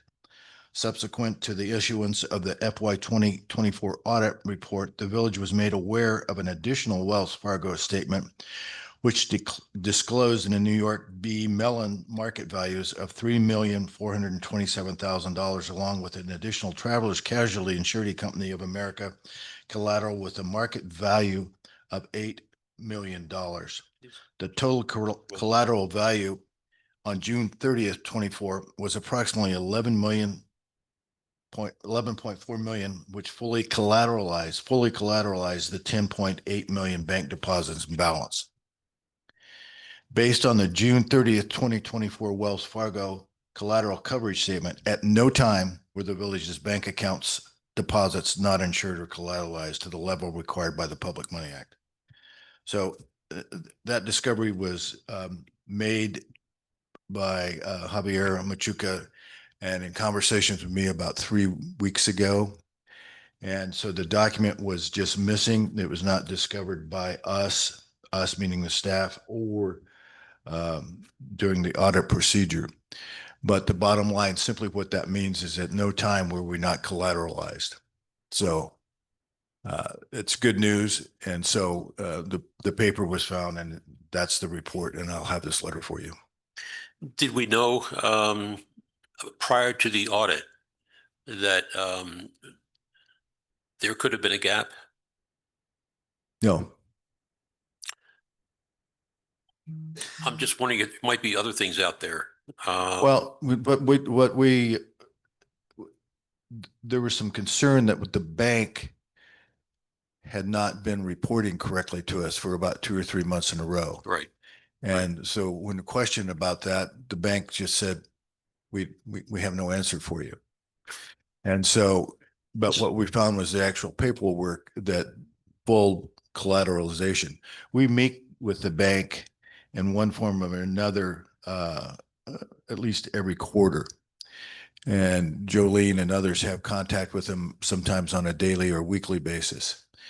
We are considering other mechanisms that we're working with the bank on, but this document was something that was a mystery to us because at no time did we have any communication from the bank that we were not fully collateralized.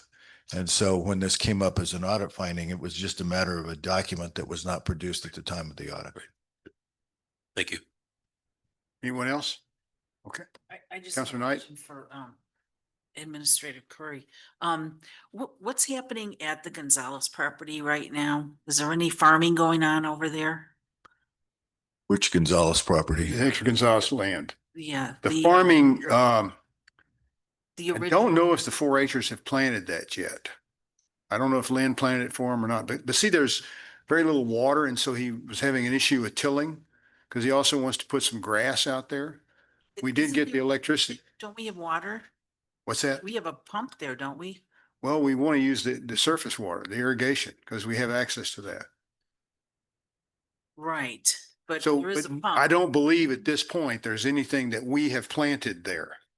Okay, because I've had a couple people call me and ask if they can do some planting there. Sure, they just need to contact us. But we're not just going to let them walk out there and plant. They're going to have to have they're going to have to tell us what they're going to do and how they're going to do it. Right. And it's Because our water that they're going to be using. Right, so what does that mean? have to Well, pay they for may that, have or- to pay a fee. Okay, but like for fall planting, they could get it in within the next month. Sure. Okay. They just need to contact us. So there was some confusion as to what was our property and what still continues to be the Gonzalez property on the west side of the lateral. Right. And so there was some requests made to plant on the east side, that on the property that we have control of. And we said that we were waiting for any planting to go on there would be with the 4-H. Yeah. And then there was some requests made directly to the Gonzalez family, I believe by the Wagners, if they wanted to plant on the west side. And the Gonzalez family said, yes, you can go ahead and do that. There was a request made by the Wagners for us to let them plant on the east side. And we said, no, we're holding out for the 4-H. But is the 4-H doing it or not? No, Not yet. not yet. Well, what are they waiting on? I haven't asked them. Lynn actually talks to them more often than I do. Okay, can we check on that? Yes, ma'am. Sure do that. Thank you. Yeah. Well, you guys, I'm online. And so what's the deal with the 4-Hers? So 4-H is just the water issue was our deal this year. Oh, They didn't want to put in a bunch of money in the seed without not having the water because that was all going to be just surface water. okay. Irrigated. So we're not doing that. And I know that alfalfa looks like it's growing and it's because people keep turning our gate on without me doing it. So, but yeah, no, we did want to plant the front Gonzalez portion, the 3 acres that we bought with some grass seed this year, but my tractor's been in the shop for 6 weeks, so we haven't been able to do what we need to do. So there could be a farmer that could approach the village and say, I want to take it over for this 3 acres or the 6 acres that they can work on. We will consider something like that. One of the problems that Lynn is talking about is that when we started to irrigate on the east side, we were stopped by the ditch writer because the water rights had still not been completely cleared up with the MRGC as far as the transfer of that particular water right from the Gonzalez family to us had not been cleared and paid for correctly. And that's been done now so that we can irrigate without any issue. Alrighty. But the other issue with that though is they're only giving us 1 hour per acre to water, and that doesn't happen there. Yeah. That's right. Okay. And the last thing I've got, Mayor, is the LGIP is $4,038,659. Wow. Okay. So now we'll move on to Corleone's Forum. Mayor, Oh, excuse me, Stuart. I got a couple of questions about the department reports. On the Parks and Rec Department report, they comment that Lynn received $100,000 state money. Where was that reported in the budget? Yeah. Where? I can't tell you which page, Okay. but it's funding that we use for the electricity. It's probably, go ahead. Do you remember? Okay, well, But- okay, so that's my question is when I looked at the budget that we approved on May 27th, there was no activity for this year. And yet there was spending apparently by Lynn to get this electricity installed on the Anderson property, which again, I'm going to complain that you don't have a site plan for, and we do need one. But at that point, I was just curious why, I wasn't aware of that money coming in. Was this the money that was for the electric? This electric was vehicles? capital outlay fund for the electric vehicle charger. But that was supposed to be for the parking lot here. Mm-mm, site no. plan. No. The site plan that was approved here had 3 parking EV stations, if I remember correctly. No, those got removed When did that get removed? before the site development plan was approved. Thought that came before us, but Mm-mm. maybe I'm mistaken. No, and the way the grant was written for the EV chargers, we just said it was for village parking areas. We didn't specify what lots. And since we need future moving the growers market to the Anderson lot, we chose to put the infrastructure on the Anderson lot. And again, no site plan. And that's my complaint. But yeah, Okay. it's capital outlay funding for the EV chargers, $100,000. You haven't seen anything spent yet because the work hasn't been done, so we haven't paid the bill I yet. thought according to the department report that he had contracts with the electrician. Right, but we don't pay until the work is done. Okay, this year. So before June or 30th, he'll be paid? How much- That's how what much- all the department heads are working on right now, are getting invoices before the end of the year. Okay, and do we know how much that's cost us? $100,000. Geez, never mind. Okay. The other part I had a question on was, do we issue citations or warning parking ticket to people who park on the right of way of village roads and or the DOT Corrales Road? Because I noticed the other day, 2 cars were parked in front of Sandia Bar on the DOT right of way. And then also there was parking. I've heard reports that parking is happening on West Ella when the Sandia Bar gets real busy, and is making it difficult for people to get in and out of their parking, out of their houses. And now I got another question for the attorney too, because what's the liability to the village if a resident is allowed to landscape into the right of way of the village right of way? Is there any liability to the village if somebody gets hurt trying to transfer that landscaping? It would depend on whether or not you've got a couple different issues. One is clear sight triangle, and the public works folks and planning and zoning look at clear sight triangles on intersections. So there could be plantings that could interfere with that. But it sounded like what you were talking about is that it would be plantings that were interfering with on the ground, for example, trip or slip and fall. Well, no, it's rock. basically the landscaping has gone out into the right of way with sufficient rock that you have to physically get off of the right of way and onto the road to get around it. But I mean, it's all because of the parking at the Sandia Bar. So are we issuing warning tickets to these people that are parking on the right of way? Because that's part of the deal is all parking should be contained within the business. Council Murray, Mayor and Council, as far as issuing tickets for vehicles parked in the right of way, no, just parking in the right of way in and of itself is not a violation if it's not posted. And, you know, the police normally don't get into the planning and zoning ordinances, which restrict. All right, Chief, it is posted at the bar on the New Mexico DOT right away that there's no parking to be on the shoulder. And yet there are a couple of vehicles, they were obviously there. Could we just issue warning tickets to these folks and let them know that they shouldn't be parking there?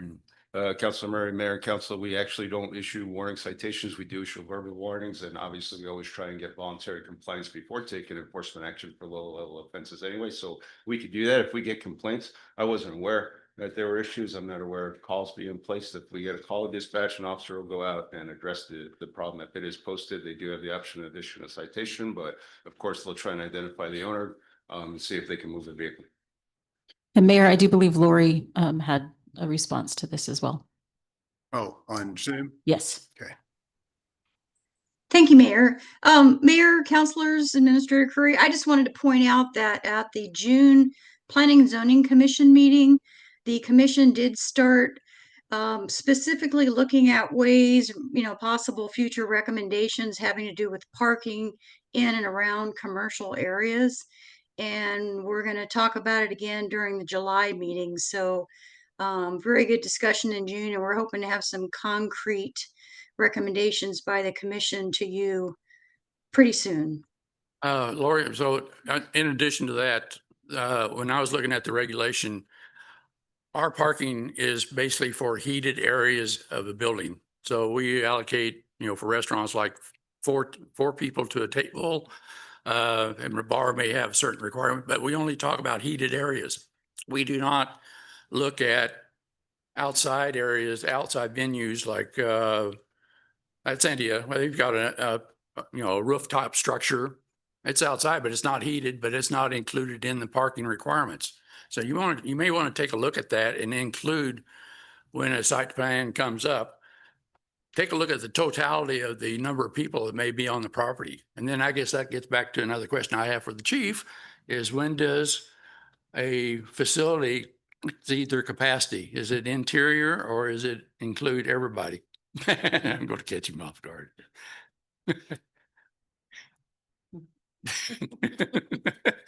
Sorry.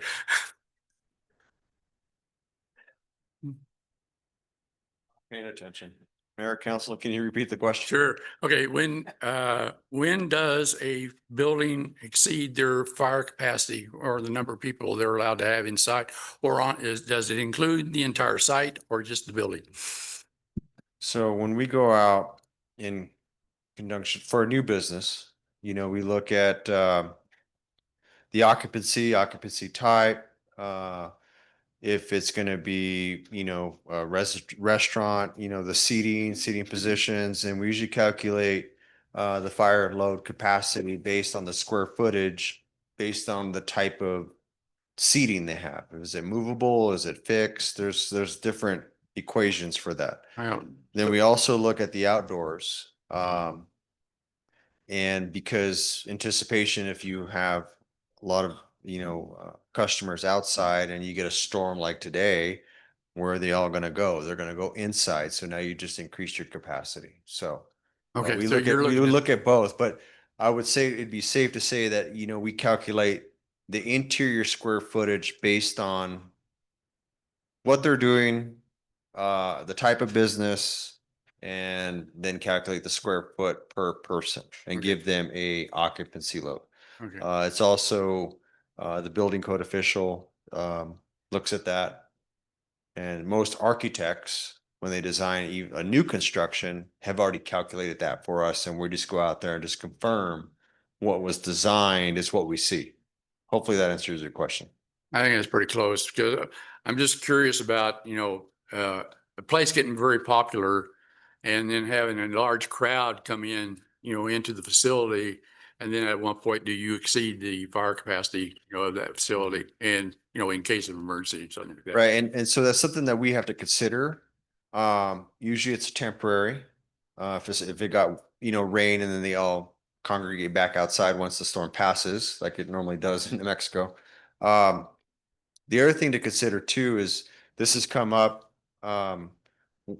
We may go to a business and calculate a fire load, but if they're not hooked up on a wastewater system, that the environment department would supersede our fire code capacity. So if they have the square footage that may allow, let's say hypothetically 150 people, but their permit for their wastewater or septic system only allows 50, that's what they have is 50. Does that include the step system as well? No, step system's different. Yeah. Okay, thank you. Sorry, Mayor. No problem. Yes, sir, John. Thank you, Mayor. I just wanted to follow up on Councilor Murray's discussion about the electrical at Anderson. I'm just interested in that being referred to for the EV car charging stations, because the EV stations are 33rd on our list of 37 of priorities. And there are about a half dozen things on that list higher up that cost less. So I'm wondering how we arrived at thinking that was good to put in infrastructure for EV stations when the council clearly doesn't think that's a priority. So I can't specific. One of our legislators decided that it needed to be You funded. got earmarked money for that? Mhm. Yeah, it's like the batting cage. Sure. Yep. Yeah. Yep. Okay. Anybody else? Mixed bag. Okay. Once we have it, we want to spend it so we don't have to send it back. Sure. Do we have anyone else? Money back before. Sometimes that's. Has a what question up here? Nobody? Okay, so let's move on to Corleone's Forum. This section is for informational purposes only, not for discussion or debate. To inform the governing body of an issue or a concern that would not be addressed on the agenda during the business session, there will be a 3-minute time limit. Who's first? Up first is Thomas Mann. Thomas, if you'll come to the podium, state your name and address for the record, you will have 3 minutes. Mayor, councilors, appreciate the opportunity to speak with you. I'm Thomas Mann. I live at 235 Bizon Loop, which is in the Entrada de Corrales community, very, very southern part of the village of Corrales. Unfortunately, for actually more than a decade, that community has been adversely impacted by noise from the Albuquerque bars and other facilities that we frequently have noise levels that are 2 to 4 times what the Albuquerque noise permit, excuse me, their noise ordinance would allow. Elliott's was there some 10 or 12 years ago, Soul Yard West, Boxing Bear, and currently now is Vision City Bruce Distillery. Until last week, I think they changed their name now to Calavita Cantina. The complaints have been made to the city of Albuquerque. Their environmental department sends letters, but they rarely take any enforcement action at all. In the past, when Elliott's was there, I came actually to this body and you took some action to open a dialogue with the city of Albuquerque. I don't know any of the details of what happened at that time, other than I know the end result was that Elliott's was given a nuisance abatement agreement, which essentially set limits on the noise that they could make. And it made a big, big improvement in our community. I have put together a petition. I'd hoped to have it included in your pre-reading package, but I guess the whole concept of petitions and how they get handled isn't well defined. They are available, the clerk has them, signed by 24 members of the community, asking that the city of Albuquerque and the village of Corrales enter into some kind of cooperative agreement. Maybe it's a memorandum of understanding. some kind of agreement that would allow Albuquerque to enforce its noise ordinance when people, and I mean, we are close, we're within 30 yards. When people in our community complain, to make them just comply with what Albuquerque says is appropriate. If you look at the Albuquerque noise ordinance, it says a substantial body of scientific research has shown that exposure to excessive noise and vibration is a serious hazard to public health, welfare, safety, and quality of life. And it is the express intent of the city council to control the levels, excuse me, of excess sound as noise in a manner that promotes the use, value, enjoyment of property, conduct of business, sleep, repose, and in an environment free from unnecessary excessive noise.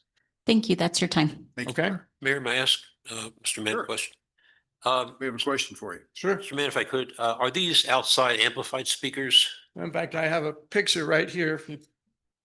This is the guy standing with an amplified speaker, a mood, a guitar, and you can see that's a resident right behind, That's within 30 yards. great. You bring that down? Sure. And it's facing out, the speaker's facing, Well, you're gonna be facing the out. wall is right there and bounces it right Yep. back. Thank you. Passes it right. Yep. Thank you, Mayor. Anything else? Thank you. Thank you. Up next is Patrick Marquez. Patrick, if you'll state your name and address for the record, you will have 3 minutes.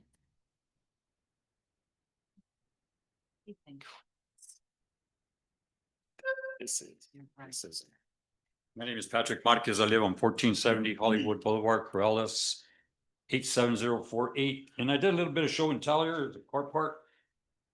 New attorney, I think I have not met you yet.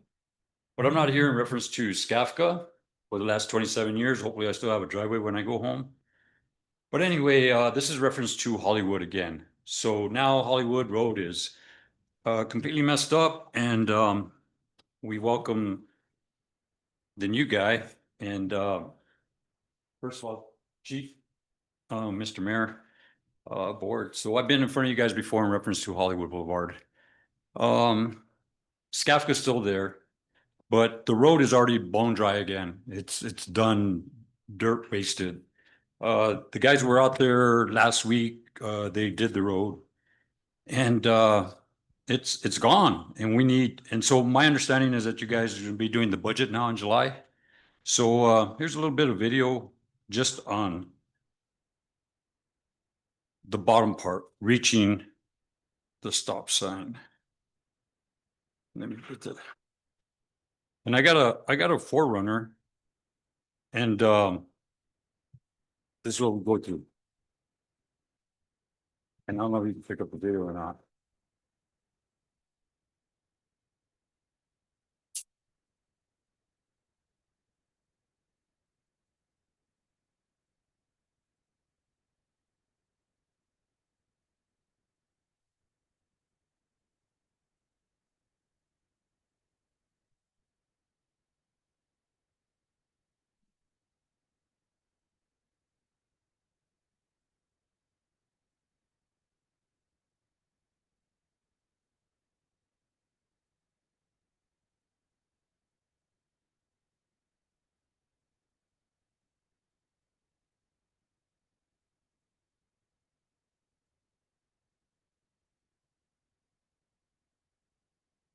And that's the stop sign. But anyway, the only reason why I'm here is just because, like I said, the budget's going to be coming up. The road needs to be done again. It's 1.5 miles long. I drive all the way to 1.5 miles long. I don't know how many times a day. It's destroyed. So again, if we can get some money for Hollywood Boulevard, it'd be most appreciative. Back in the day, it's supposed to be on the list to get it paved. It's a community road or it's a utility road.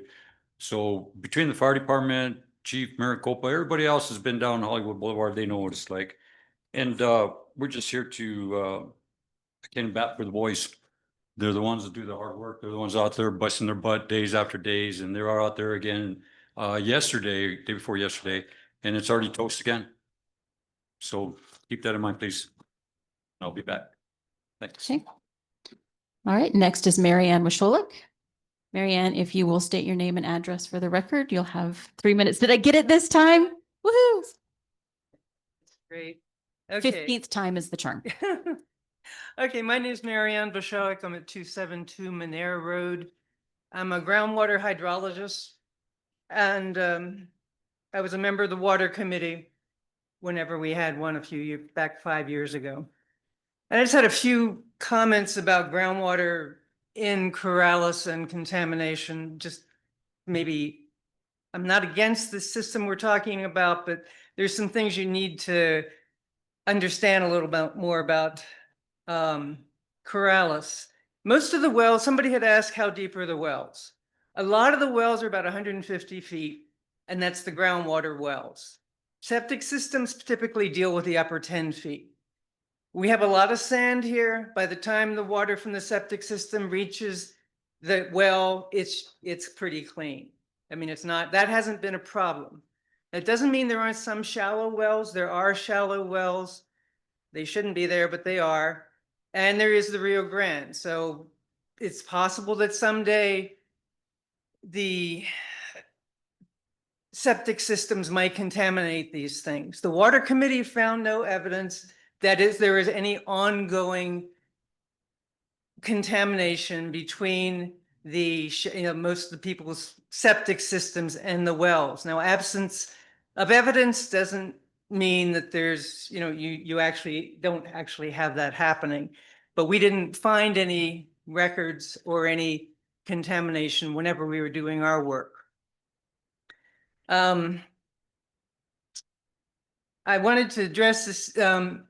Ms. Knight had asked about the Corrales water system violation table. You need to remember about this. This table does not represent contamination in the aquifer. When these tests are done, this is within the systems. And the last contamination that was picked up was a coliform in 2019. The later ones are just public notice violations, and that's not a contamination. These are contaminations within the system itself. These don't represent coliform being found in the aquifer. So it's been, it's been 6 years, 7 years since the system last tested positive for E. coli or coliform. So you're doing a good job. And it's now hooked up to the STEM system. So just don't interpret this as being representative of the aquifer. It is not.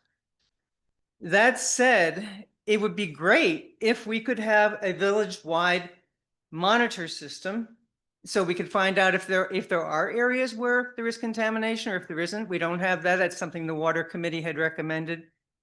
If we could identify those septic systems which are at risk and maybe help those people do something. My final comment is I'm drilling municipal wells up in the Taos area. In the last 5 years, costs have gone up 50% for the material, and in the last 10 years, it's doubled. So if you're looking at 107 million and you're alarmed, it's going to be a lot more by the time we get around to finishing all the steps. Just keep it in mind. Thank you. Eric, could I ask a quick question? Yeah. May I? Sure, go ahead. Okay, so if we were to implement a village-wide testing system, would it be more down along in the flatlands, or would it be up on the sand hills as well? I think the flatlands would be where you'd start, and ideally it would be nice to have to monitor both a shallow system, a shallow area, and a shallow well and a deep well. For example, our property has a 20-foot well, and we have a 120-foot well. And whenever the ED came through and did water sampling, we had them both tested, and they were both great, no problem. Actually, the shallow one was better. So you could get a hydrologist and design this. I mean, I don't think the sand hills are nearly as much of a problem as down here because water moves quickly through the sand. But that would be a good expenditure of not that much money to hire somebody, design a system, do a little monitoring, find out if we do have a problem, and if we do, how big a problem is it? Yeah, that would be great. And then the other thing I thought would be great would be to identify which septic systems are actually a problem, and that's easy enough done because all the like Atlas and American I mean, everybody who comes out here and pumps knows which people they have to pump every month. And there are a few. So those are the ones that are failing. These things could be done for, $20,000, and you'd have a lot more information that you could then go forth with before you commit to a very large project. Not that it would eventually be a bad idea. All right, up next is Bob Eichhorst. Bob, if you'll come to the podium, state your name and address for the record. You'll have 3 minutes.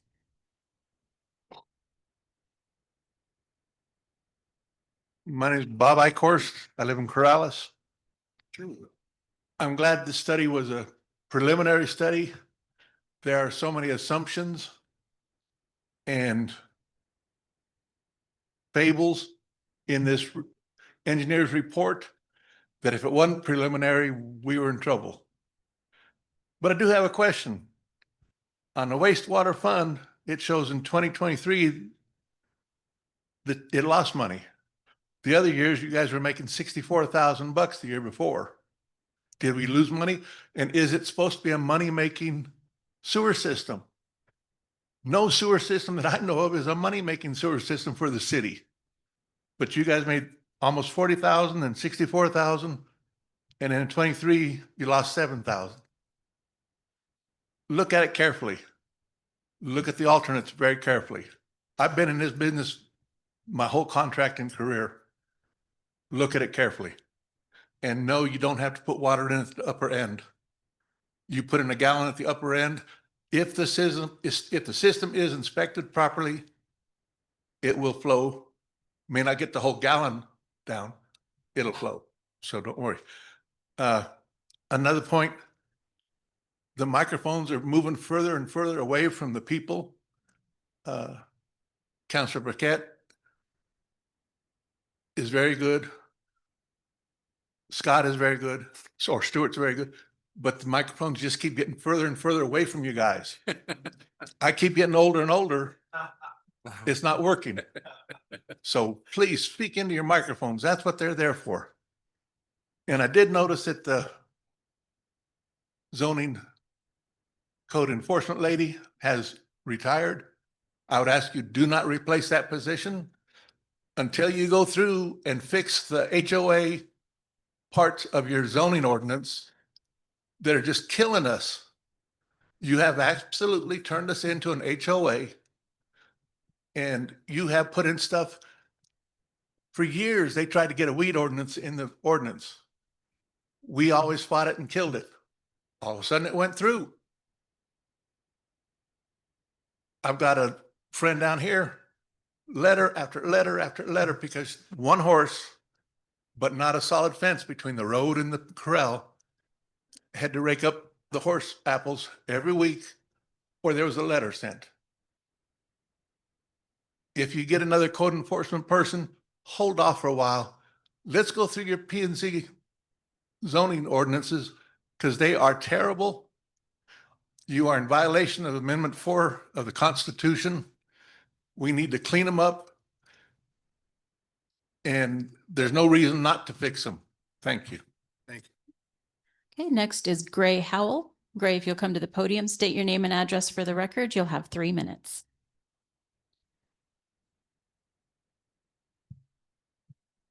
Wait a minute. There we go. My name's Gray Howell, and I live at 344 Manere Road. And good evening, councilors and mayor, and thank you for letting me speak tonight. It's my opinion that if we want to preserve this village with as much rurality as possible and keep it one house per acre, a village-wide sewer system is not the way to go. I think we would be way better off spending that money on checking and upgrading the existing septic systems, which, if working properly, contribute to a clean return flow to our sinking water table.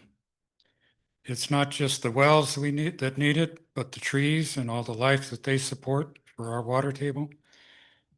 And that's just part of it. Also, the money required from each household to hook up and the monthly fees and on and on and on that can go beyond the reach of a whole lot of us, myself included.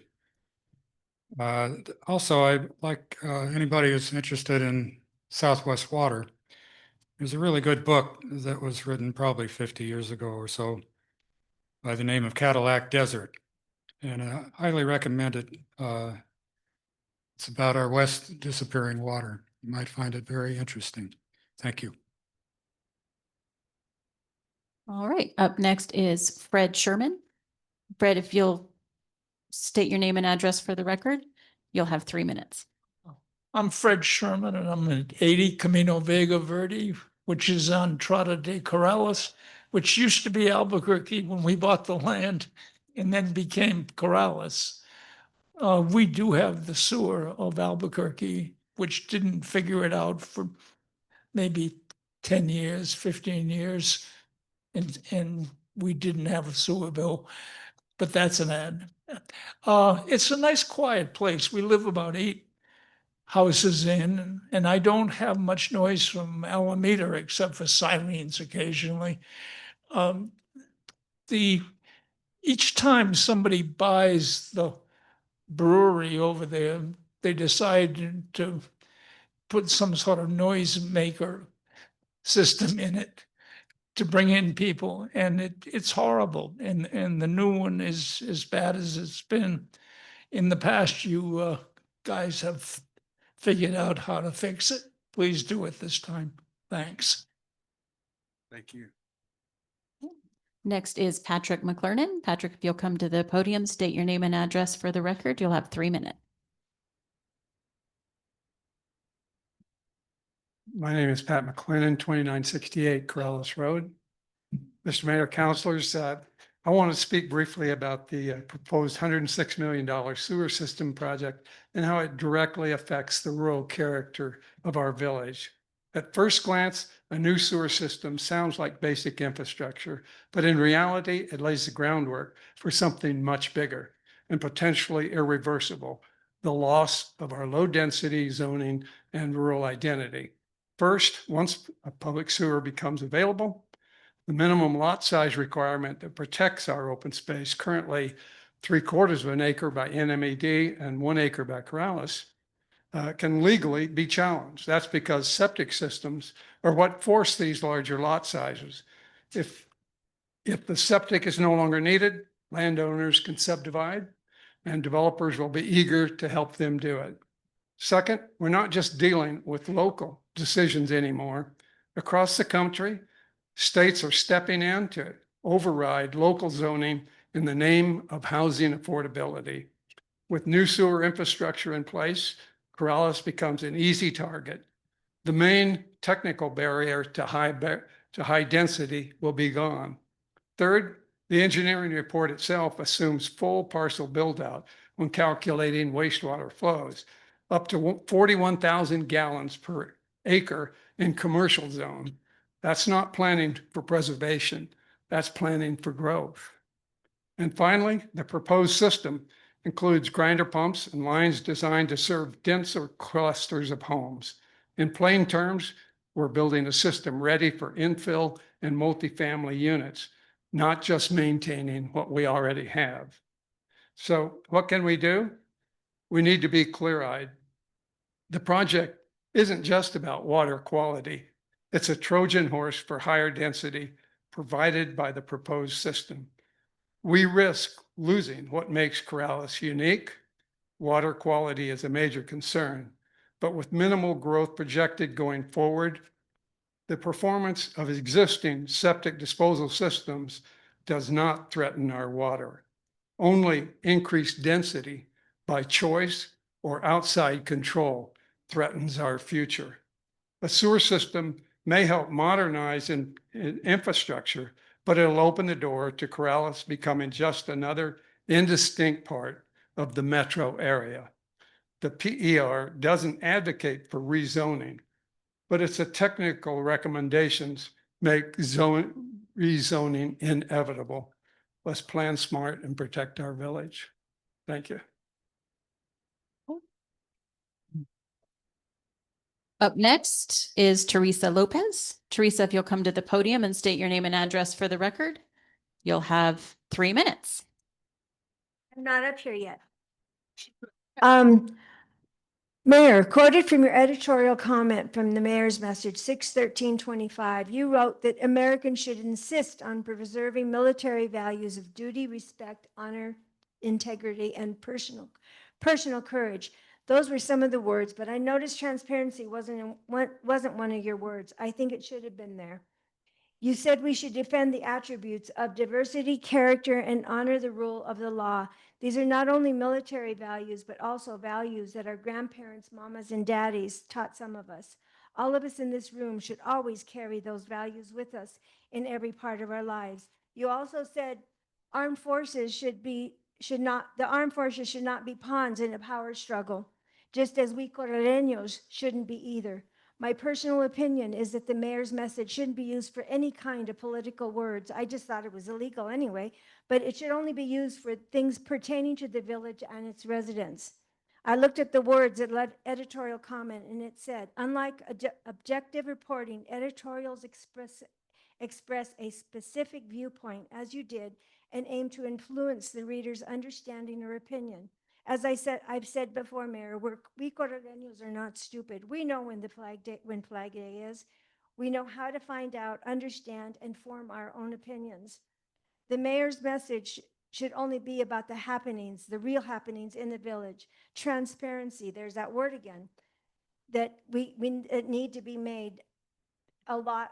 Transparency needs to be used a lot. A lot of decisions seem to be made without any transparency. It also seems that things are done like the quote from Rear Admiral Grace Hopper. It's easier to ask forgiveness than to get permission. It was asked at three different council meetings and probably letters for the proposal of the sewer design that cost a lot of money, but it didn't happen. The residents were told, no final report yet, too big of a file to load. These things weren't true. Now it's tucked on the website, but hard to find. The counselors didn't even know about it. Or they didn't have a chance. You guys didn't have a chance to really look at that paperwork until you got it just a few days ago, I'll say. And it's just it's not transparent, honest, or respectful. This is a big thing that the whole village needs to know about, this proposed plan that the mayor's seems to have already accepted a heck of a lot of money for. Counselors, this isn't right. We need to have a town hall and hear all the voices and answer truthfully all the questions. Just like you guys asked tonight. You didn't know all these questions. The village should come before it can't be held at the old church, but the village should come before basketball and such things. It can be moved around if you really want. Okay, one more thing. I want to thank the counselors for standing up to the mayor and trying to voice your opinions, thoughts, and not backing down while being respectful and not throwing a hissy fit. Thank you. Up next is Fred Hashimoto. Fred, if you'll state your name and address for the record, you'll have 3 minutes. Fred Hashimoto, 485 East La Entrada. I used to live in the Presi-Corval area subdivision. I still know a half a dozen people there. None of them have hooked up.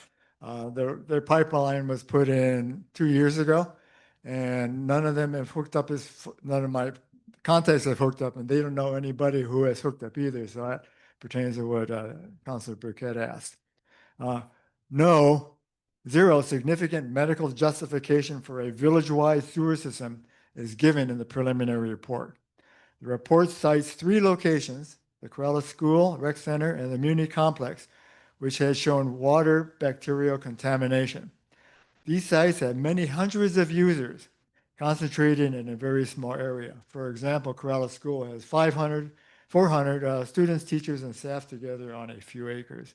In contrast, an average of 2.6 persons reside on a typical Corrales residential acre. The 3 mentioned sites are connected to a wastewater pipe down Corrales Road, and last had contamination with E. coli or coliforms 6 years ago. Annual checks, and we heard monthly checks, have been fined thereafter. Restaurants and businesses on Corrales Road have not reported drinking water contaminations. Such localized Historical contamination at 3 high-risk places does not mean continued or future contamination. This cannot be extrapolated to imply contamination across the village, and certainly does not justify expensive planning for a $106 million village-wide sewer system. Contamination at any place in the groundwater does not mean that all groundwater is likewise contaminated. Microorganisms die in the soil and groundwater. Fecal coliforms, a marker of groundwater contamination, typically survive less than 4 days in soil and water. NMED stands by their standard of 3/4 acre for one conventional septic system, whether that 3/4 acres is in the middle of nowhere or in Corrales. If that system works, groundwater should not become contaminated. The village has not grown in the last decade, nor has water quality been shown to be decreasing. Any increased growth, as we heard, will probably be towards the western border, where the water table is lower and much less likely to become contaminated. Barging ahead with expensive designs for a village-wide system without documented significant justification makes zero sense. Please do not approve the preliminary engineering report, nor continue to move forward with the sewer system. Thank you very much. All right, up next is Carmen Martinez Tittman. Carmen, if you'll give your name and address for the record, you'll have 3 minutes. Good evening. Thank you for the opportunity to speak, counselors, mayor, and Administrator Curry. So I've got some costs for basic hookup based on a mayoral race between Scott Kominiak and Chris Allen several years back. And according to our expert hydrologist who just spoke, these are probably really conservative and very low. But costs would include a $10,000 to $15,000 hookup. That would just be for the hookup. In addition, there would be pump, filters, electric wiring. We heard the gentleman talk about the need for electric wiring and rewiring. There would be pipes between the houses and connecting point at property line, plus a $500 village fee and a $30 a month charge. And these would all be costs incurred while people would still be needing to maintain their septic tank. So according to the 2023 census, we have a population of a little bit less than 10% that are Medicaid recipients and by definition indigent. So these kinds of costs, we're talking about around $20,000 to $25,000 per family, just are not feasible for this population in our community, just simply not feasible. So I've heard it said that there will be assistance for people that cannot hook up or afford to hook up. So we're talking about if we multiply $20,000 by $800, which is the 10% of, 800 people by, that's the 10% of Medicaid recipients, we're talking about $20 million.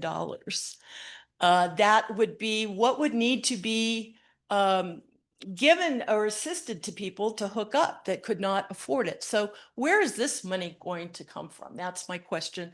I think they mentioned that it would be about a $40 million private hookup fee. So this is really a social justice issue. I don't see how we can justify this kind of expenditure really on the entire village, but particularly on our most vulnerable people. So to close, finally, this gentleman said that there was a possibility or potential exists for water quality problems, but no data of actual problem.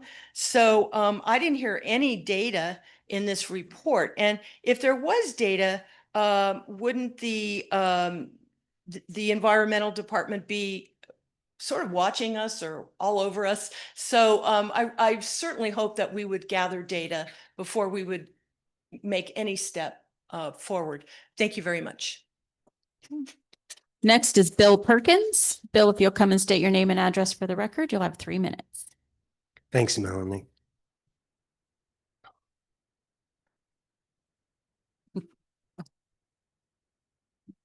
Mayor, Administrator, and members of the council. Thank you for the opportunity to speak. My name is Bill Perkins, and I've lived at 5768 Corrales Road for over 40 years. I have a septic tank and a septic field, and as well, I have a domestic water well at my Adobe farmhouse. I proudly take care of all of these parts of my home. If the village embraces this engineering solution to send all residential wastewater to the Water Authority, then my drain field has no value. All of the drain fields in the village will cease to be relevant. If such a change takes place, then one of the pillars supporting the environmental justification of 1 acre zoning is, I believe, seriously undermined. There is no moral justification for 1 acre zoning. With this engineering solution, changes to the zoning code will be warranted. With Corrales land values in play, money will surge into our politics. Such a change will, I believe, unleash significant impacts onto the rural character of our community. For one thing, assumptions that our population will grow at 0.2% annually strike me as naive. When I see our administration leaning into this engineering solution, I think maybe I better understand our administration's aversion to planning process at all, given the comp plan's strong endorsement of protecting rural character. If the governing body votes to support this study, some in the village may celebrate a time of growth and opportunity. Others, I think, will deeply mourn the end of a still innocent place and time in this village by the river. I count myself in this second category. One more thing. I tend to feel a lot better about planning process integrity when the report authors are not in a position for a $2 million contract for construction documentation of the preferred alternative. And how much more money will be made by the company that administers the construction process? This to me illustrates one example of money in play. It gives new meaning to the word preferred. Thank you. Next is Tyler Muxworthy. Tyler, if you'll come to the podium and state your name and address for the record, you'll have 3 minutes. Good evening, everybody, counselors, mayor. Originally here, I came here to speak about Perea Road, but after hearing everything that was spoken about tonight, I wanted to give my 2 cents on some of those items. One, Mr. Murray brought up the parking along Corrales Road. I want you to know on Perea Road, every day of the school year, the police help line up cars on both north and southbound Corrales Road. I'm fine with it. We're a small town. I know we have to do what we have to do to deal with these things. But with the expansion of that school, if you're going to be talking about a few cars in front of Sandia Bar, please look at the bigger picture as well and look at addressing that. When it comes to this new system that we've been talking about tonight, I'm a little taken aback at the presenters for the system to not understand what an advanced treatment system is, or many very simple things that everybody in this room who has a concern on any level should be researching and understanding. The numbers that they talked about for replacement or putting in are way off, inappropriate, and wrong. And people here who care need to do the research on their own before they listen to the advice of somebody like that. Again, I don't think as many people are against that type of system. I think it comes down to the possibility that once we have that in place, we're going to lose our half acre and acre. And I see a shaking of the head by the mayor. Put it in writing. Put something out there that says that that will never happen. And maybe put it there where it can't be changed. And then I think you'll have people's ears and more attention from those people. To Perea Road, I've been talking about this for several council meetings and will continue to do so, but for more than 13 years, efforts have been made to pave Perea Road. Since 2013, the Village of Corrales stated that the road is a public road and has blocked the ability for it to be paved at no cost to the village. During the same time frame, the village has denied police presence needed to deal with speeders. They've denied any responsibility for maintaining the road and have averted responsibility for maintaining the ditch agreement with MRGCD because they stated the road was private at the same time that they were calling it public. I have personally been blocked in my efforts to have gravel placed on the road to help minimize the negative health effects of dust created. As a prior employee of the government, I have learned that when people come to the government to ask for their help, they should be treated with respect and honesty. For 3 years now, I have attempted to ask the Village of Corrales for the appropriate way to have our road paved, maintained, or at a minimum, have an appropriate base course placed down to reduce the negative health effects of the dirt. I ask for you guys at a minimum, let me know what the process is. Who do I have to talk to? What do I need to do? How do we move this forward? Currently, I have no idea what needs to be done, what's on the budget, when it's being voted for, or how to move this forward. I just ask for the answers so that I can work on them and get things taken care of. Thank you. Up next is Laura Sanchez. If you'll come into the podium, state your name and address for the record. You will have 3 minutes. Sorry, that reminds me of a video game every time I hear it. And go. I'm Laura Sanchez. I'm on 509 Rincon Road. And I want to say thank you to the mayor and council members. I actually, listening to all the wonderful points that you guys brought up, when we were getting the presentation, just sat there and I'm a teacher, so my out of the box mind just went, hey, what could we do about this? I heard Councilor Knight and I heard Councilor Murray discuss, well, in particular, Councilor Knight talking about the 2 years that a septic tank should be pumped every 2 years.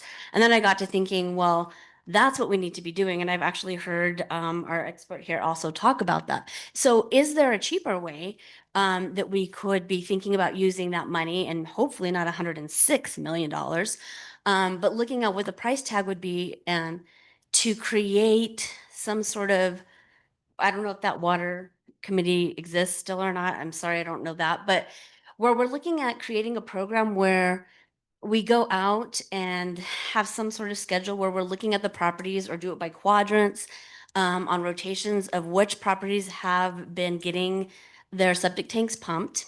And if not, what are the barriers to that? And some of it could be economic, that they just can't do it. So maybe there's a fund that goes, like P&M has a fund, right? Like you can't pay your bill, apply for assistance. Like maybe something like that could be set up where we're testing the water, we're checking that the pumps are the septic tanks are being maintained properly.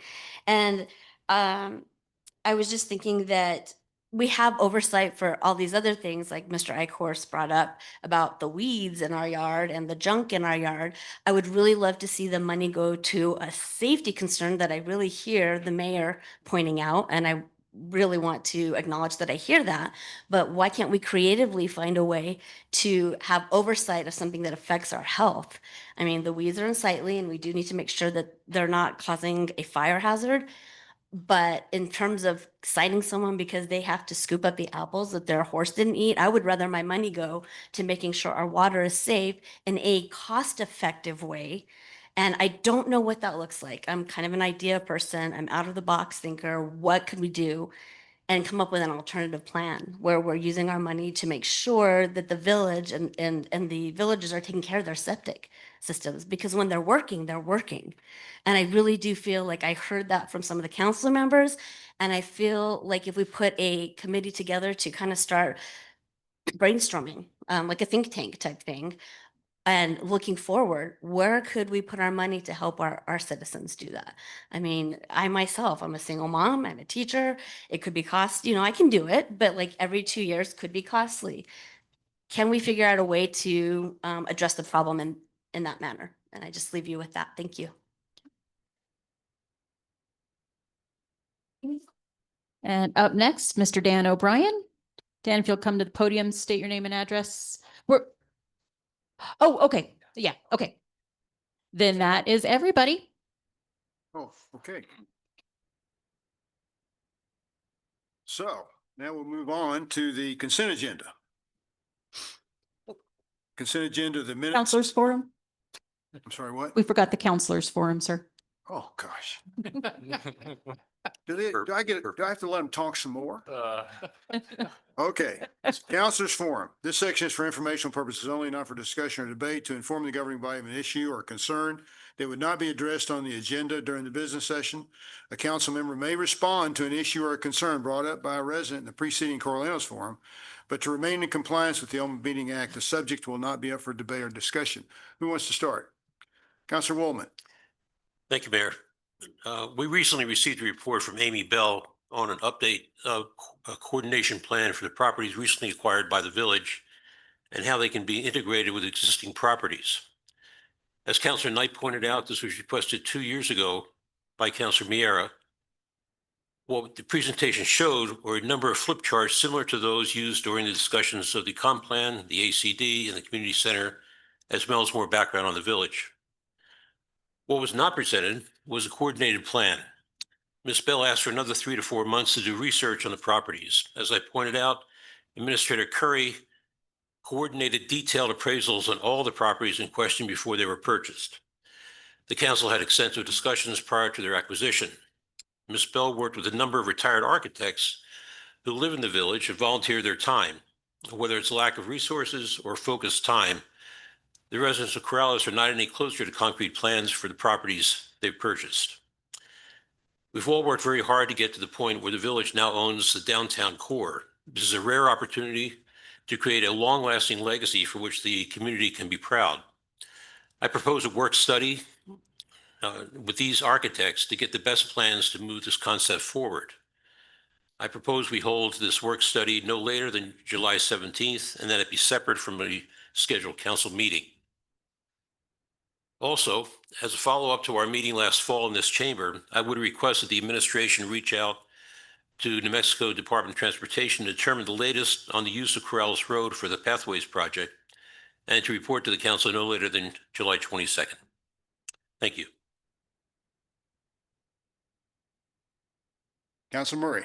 Thank you. And I'll make this real quick. The Metropolitan Transportation Board met this month, and it was a fairly short meeting, so I'll just keep it as short as possible.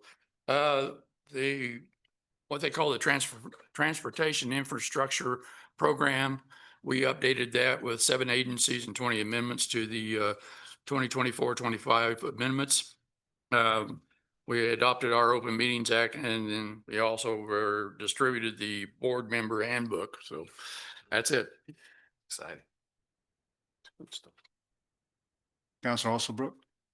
Thank you, Mayor.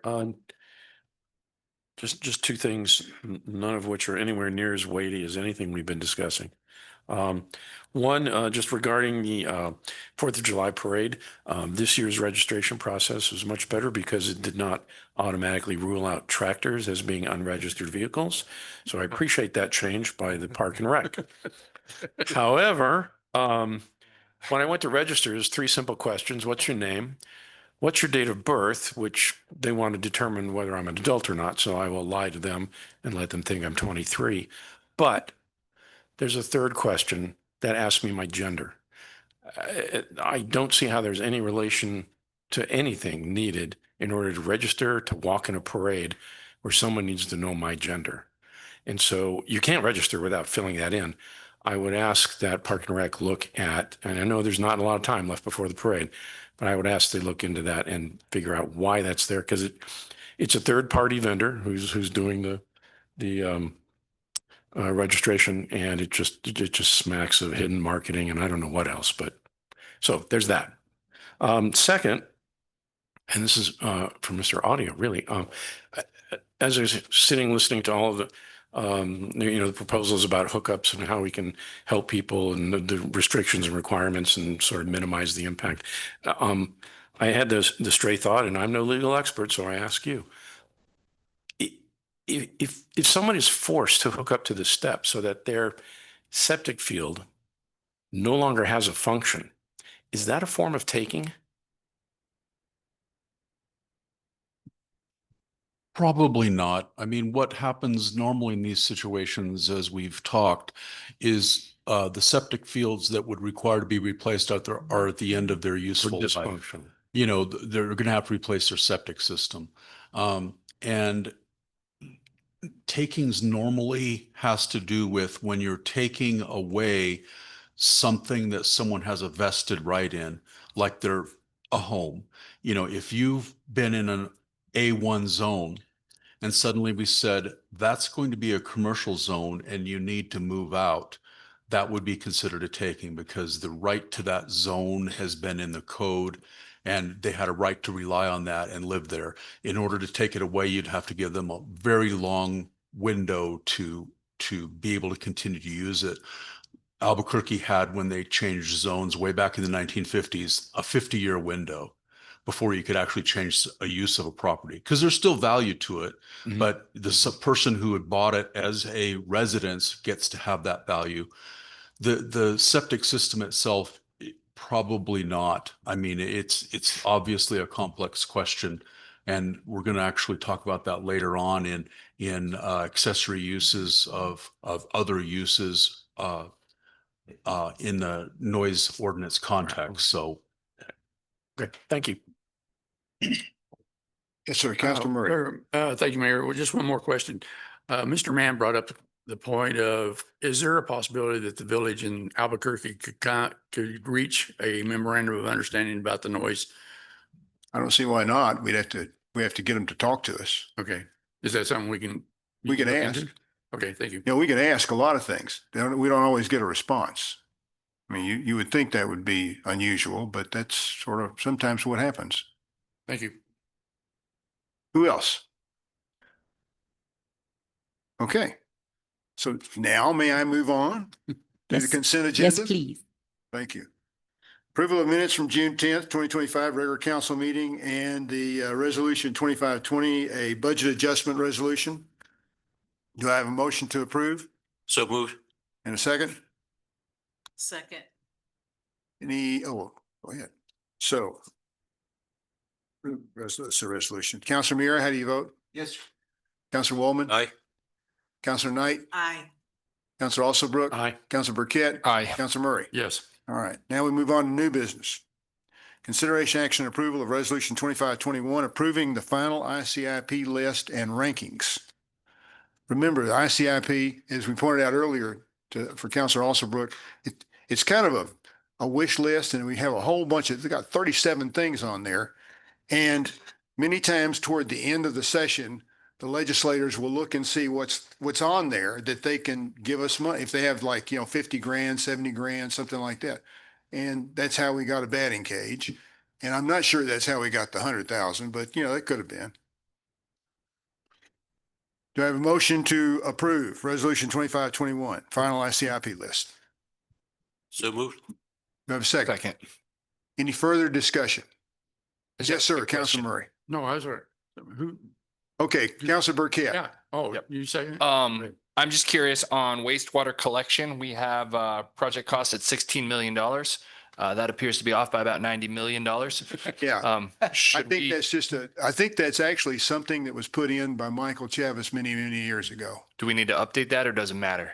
Well, It seems like it having probably most- having should be 100 million At the updated. end of the session, we might as well Yeah. cash that check. Yeah. I mean, we can update it to whatever the phase one estimate is from the But we don't PER. really or- have that. Yeah. We're sure it's more than 16 though, right? Probably more than 16. Okay. Yes. Well, and so whatever's in the ICIP list, it goes to the state. It's due by July 11th this year. And then if we actually put in for funding from capital outlay, that's a totally different system. And while it pulls from the ICIP list, we can change that estimated amount when we put in those requests in December. So if we decided to ask for money in next year's legislative session for wastewater funding, we could update it in December when we make that request. Is there any reason not to just update it to what our closest guess is at this Yeah, point? I mean, we can definitely do that. You would put 106 million on there? Might as well, right? Right. I mean, 107, just in case there's a little inflation between now and then. A fudge factor. gotta put it in to move it to the next one. Yes. I thought you had to have Yeah. some documentation, right? Yeah, there's a whole thing. And we can, on the form, you can say that we could phase it out and then estimate what each phase would be. And Okay. yeah, all we right. we can make our best guess.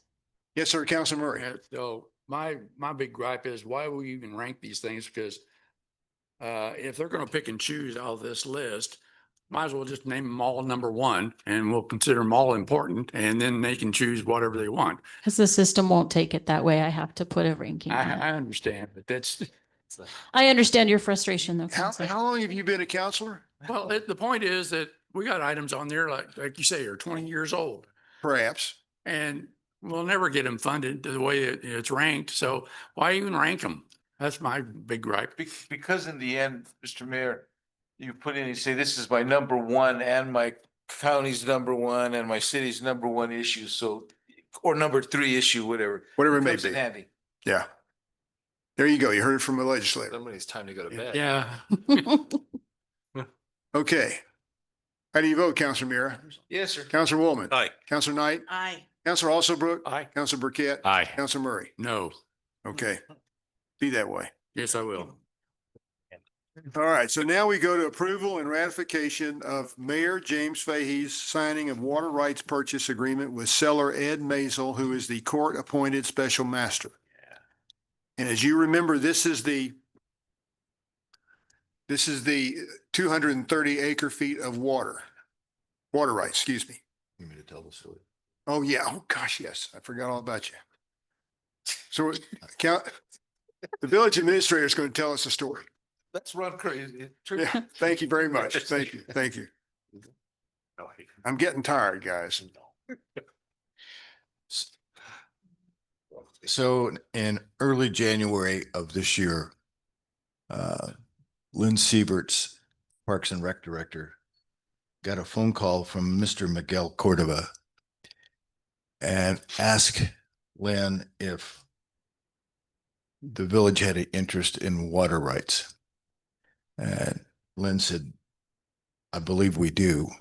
And he referenced him to me.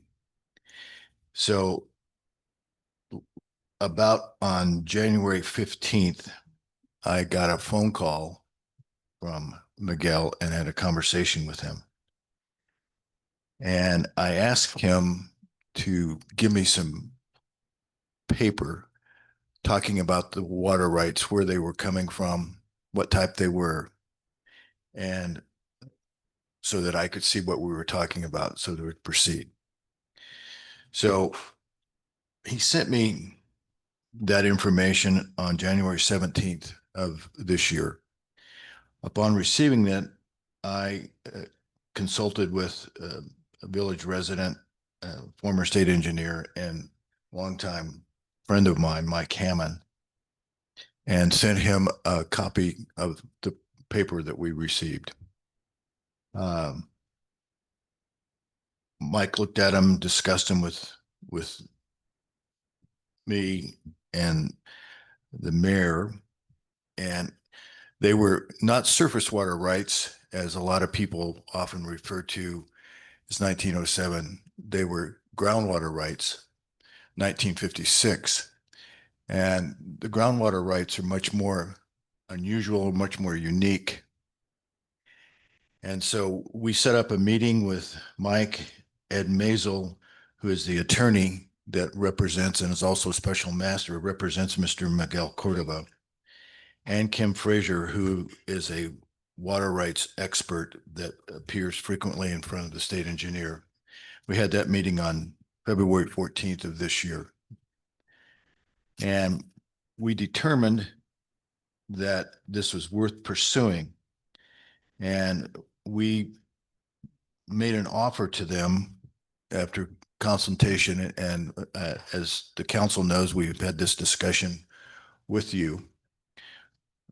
They had a total of 266 water, 266 acre feet. The property is located on Broadway, South Broadway in Albuquerque. And the property is under a phase 2 examination from the Environmental Protection Agency. And they wanted to sell at least 230 acre feet and maintain 38 acre feet of water for remediation on the property. And the water rights are, of course, movable through the state engineer's approval. So we considered this, and we understand the process is going to be a long one. We understand that we wanted to consider it and make sure that we had a team in place as we approached the state engineer. And we were concerned that if we didn't move forward on the process of obtaining these acre feet of water, that they would become valuable to other entities. The village of Corrales has about 37 acre feet of water that we know of at this point. And so we began talking with Mike Hammond and some of his ideas. Mike, as you know, is a former state engineer, and he is limited as far as facing the state engineer himself until July 1st. But he's also able to face forward to the village here and give us some advice as we've gone through this. And he has done that very generously for us. He is here tonight, and of course, he'll be able to answer any questions as we go forward with this. But we thought it was important in this process that we anticipate will take over a year, and there will be no money exchanging hands until after the state engineer has approved it, and this process has survived any protests that would come forward with the state engineer. But in order to do that, there's a lot of things that we have to do to make an adequate and clean proposal to the state engineer.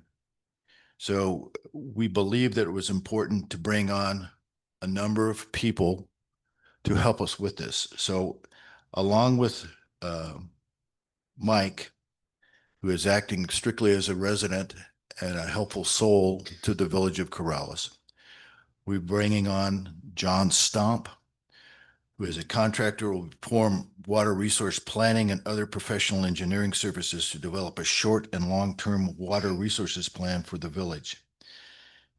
He will also perform engineering services to implement a water and or wastewater system to serve its residents, a plan proposal. These are things that we have to present to the state engineer to show that possibilities of using the water rights.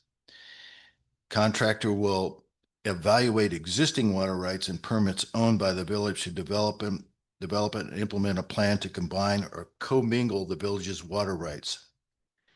Here's a very important thing that he will be doing: to develop a 40-year water development plan to preserve and protect the village's water rights. The plan that we've got right now is, I believe, 20 years old, and so it's in need of updating. And he'll be making recommendations regarding the lease or acquisition of water rights in conformance with the village's short and long-term water plan. And he'll also be performing other water resources and professional engineering services as needed. Another person that we brought on contract will be Carol Cristiano. She'll be working in mapping and the direct preparation of a series of maps that will include the water rights study area, location of all village wells, location of village boundaries and commercial corridor, and all MRGCD facilities, as provide a map that overlays the Office of the State Engineer Domestic Well Database and a study area map. She'll be looking on data and document acquisition as requested by the village and its engineers, obtain and provide data necessary with the preparation and update of a 40-year water plan. Preparation with the state engineer and work with the village staff to obtain diversion and water use data from all village wells and prepare an initial draft for the Office of the State Engineer. Develop a process to track 2025 data so that the calculator can be used on an annual basis. Also, she'll also be working on permit compliance, work with the village staff to ensure that the village is in compliance with its existing permits, and if not, work with the Corrales to bring each well into compliance. Another person is Brittany Gom. She'll be pulling all of the state engineer paper files for the village of Corrales, wells, scan and organize to create an electronic database of water rights documents for the village. And we'll be reviewing all such water rights files and prepare a summary and recommendation memo for each well. Locate each well and physically inspect each well meter, if it has one, and provide the village with a spreadsheet and map for the well locations. Review historic meter readings if they have them, and determine which meters are on the Office of State Engineer approved meter list. And create a water use spreadsheet to compare OSC records. If the water use different from the state engineer's records, work with the state engineer to update the data. And of course, Randy Audio, who is our village attorney, will be working with us as well on this, even though he does not subscribe to be an expert in water, but he has also gone through some of this process in the past. We looked at the opportunity to obtain these water rights, talking with Mike and some of the concerns that we have with the drought in the village, the concerns that the farmers have with obtaining water. And so the thought is that we want to be able to preserve the agricultural uses that we have in this village as the main focus of what we do going forward. As we all know, most of our water rights that we have in the village are 1907 water rights that are surface water rights. And as Mike might explain in a minute or so, these are 1956 groundwater rights, which in his term, and I hope he still thinks this way, are the gold standard. So as we move forward on this, these water rights and the whole situation with the property are in court right now, and Ed Maisel is acting as the attorney for Mr. Miguel Cordova, and he's also the special master. So once the village council has adopted this, then we'll go for, he'll be able to take it and go forward to the judge, and so that we can start to move forward with the state engineer. Our goal is to continue to work with these people, take community input as we go forward in developing this plan that we will be presenting to an audience at the state engineer. We plan on having a preliminary meeting with our team and the state engineer to see what our proposal looks like and how they would grade it before we go forward any further. So we anticipate this will be a long process, being at least a year long, depending on if there are any protests that come forward and if there are any questions that this state engineer has for us. That's why Mike's help with this, and also the thing that he's been working on with Sam Thompson for his group has been working with the Sam Thompson has been an effort, again, to have a comprehensive look at what we can do for water and water rights that eventually could be used for our residents, and looking at farming and some of the concerns that we have with the drought here in the village. So, Mayor, I don't know if you want to add anything to that, or we'd like to have Mike say anything as to how his involvement and some of his goals that we've talked about as we go forward on this. No, I think Mike should come on up here. Come on. And all those things that we threw back and forth, you can talk about them. It's okay. Certainly. Mr.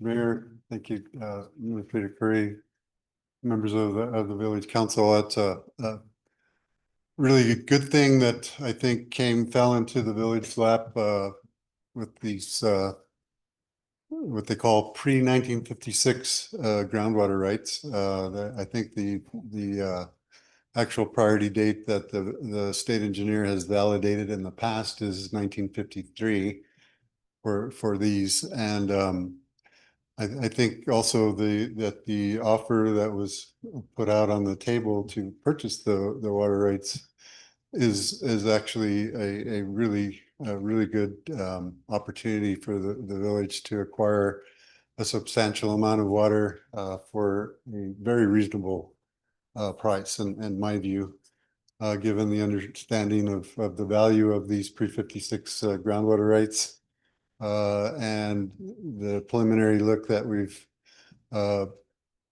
had associated with the previous validation of the rights by the state engineer's office under other circumstances, as well as some analysis by others that this is very transferable to the village. And it's a great opportunity for the village to update its 40-year water plan as it looks forward to securing the water future for Corrales, which is something that is very near and dear to my heart, being a resident here. Also have a small farm myself in the north end. Securing water to the extent that it's possible and the conditions that we face with the higher temperatures and the transition from snowmelt driven water supply into something that's going to diminish over time from as much as 25% over the next 30 to 50 years, as far as the types of surface water that we've grown accustomed to managing here in the valley. So there's several things that we're working on to put in place, and I think what the village is doing is a great first step to securing for not only its own use for drinking water, but also to develop a water bank of sorts that multiple entities and farmers might be able to take advantage of. That will coincide with some other work that we're doing with a federal grant that the Corrales Farmers Cooperative as well as the MRGCD will be jointly managing going forward to help leverage the understanding and resources that we need to help further secure our water future in Corrales. So I'm here to answer any questions that the council may have relative to this particular transaction. But I also think it's very visionary on the part of the administration to take hold of this opportunity and to secure this water for the future of the village. Councilor Murray. Thank you, Mayor. So in terms of the water bank, that would get us around the anti-donation clause. Is that correct? Because if we bank these water rights and create this water bank, then we could charge the farmers a certain amount, for that water. That's the concept of a water bank. It would not be free water for the community. It would be basically a semi-utility system, if you will, that water would be available to purchasers within the village. Would it have to be like at current market rates, like in Albuquerque or something? I don't know, or would that be something the village would just accept? It's going to have to be related to a market value, but it's dependent upon so many things that haven't occurred yet. And the water banking, maybe Mike has some experience with it, but it's a concept that's there that hasn't been used greatly in any place that I've represented. So, I mean, it's going to be something that we're going to be exploring. Okay, thank you. Yes, Councilor Knight. Thank you, Mayor. So I'm trying to think in my head how this would work for the farmers. You said that there'd be like areas, there would be wells, and then how would the farmers get that water? Through the acequias or through their own wells, or how does that work? Councilmember Knight, that's the $1 million $1 million question, right? Certainly acquiring the water is a great first step, right? So once you have gone through the process of getting the 40-year water plan updated, the it's a joint application for transfer to the state engineer that must occur. And that's the time that Administrator Curry was talking about to get all those ducks in a row.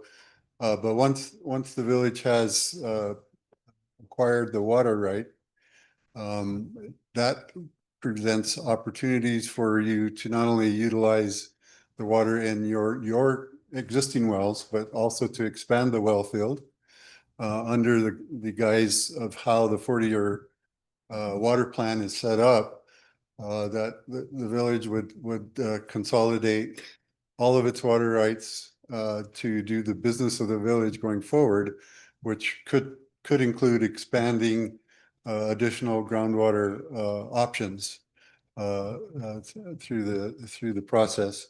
And, you know, groundwater rights can also be used by individuals that already have a well that or they could drill you know, a new well with their own water rights.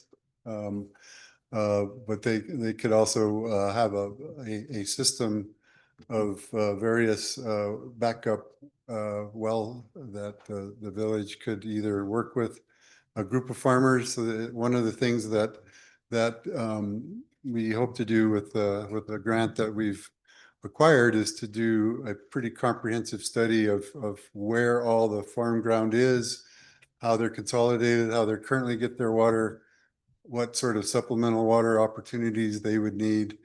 And that would help the village also establish the value that a lease could provide as a backup supply for the farmers. So it's an infrastructure issue as well as having the ability to shift the water rights under the veil of the village's 40-year water plan. So that just basically creates opportunities that we don't currently enjoy, but it would require quite a bit of other work to make it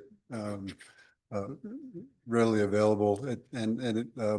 If another issue that some of the farmers face right now is they don't have adequate water rights to utilize groundwater. So that's what the water bank could do, is they could lease those rights and put them in an existing well or even a new well to use those on a recurring basis. One more question. So the Corrales farmers have first dibs on the water.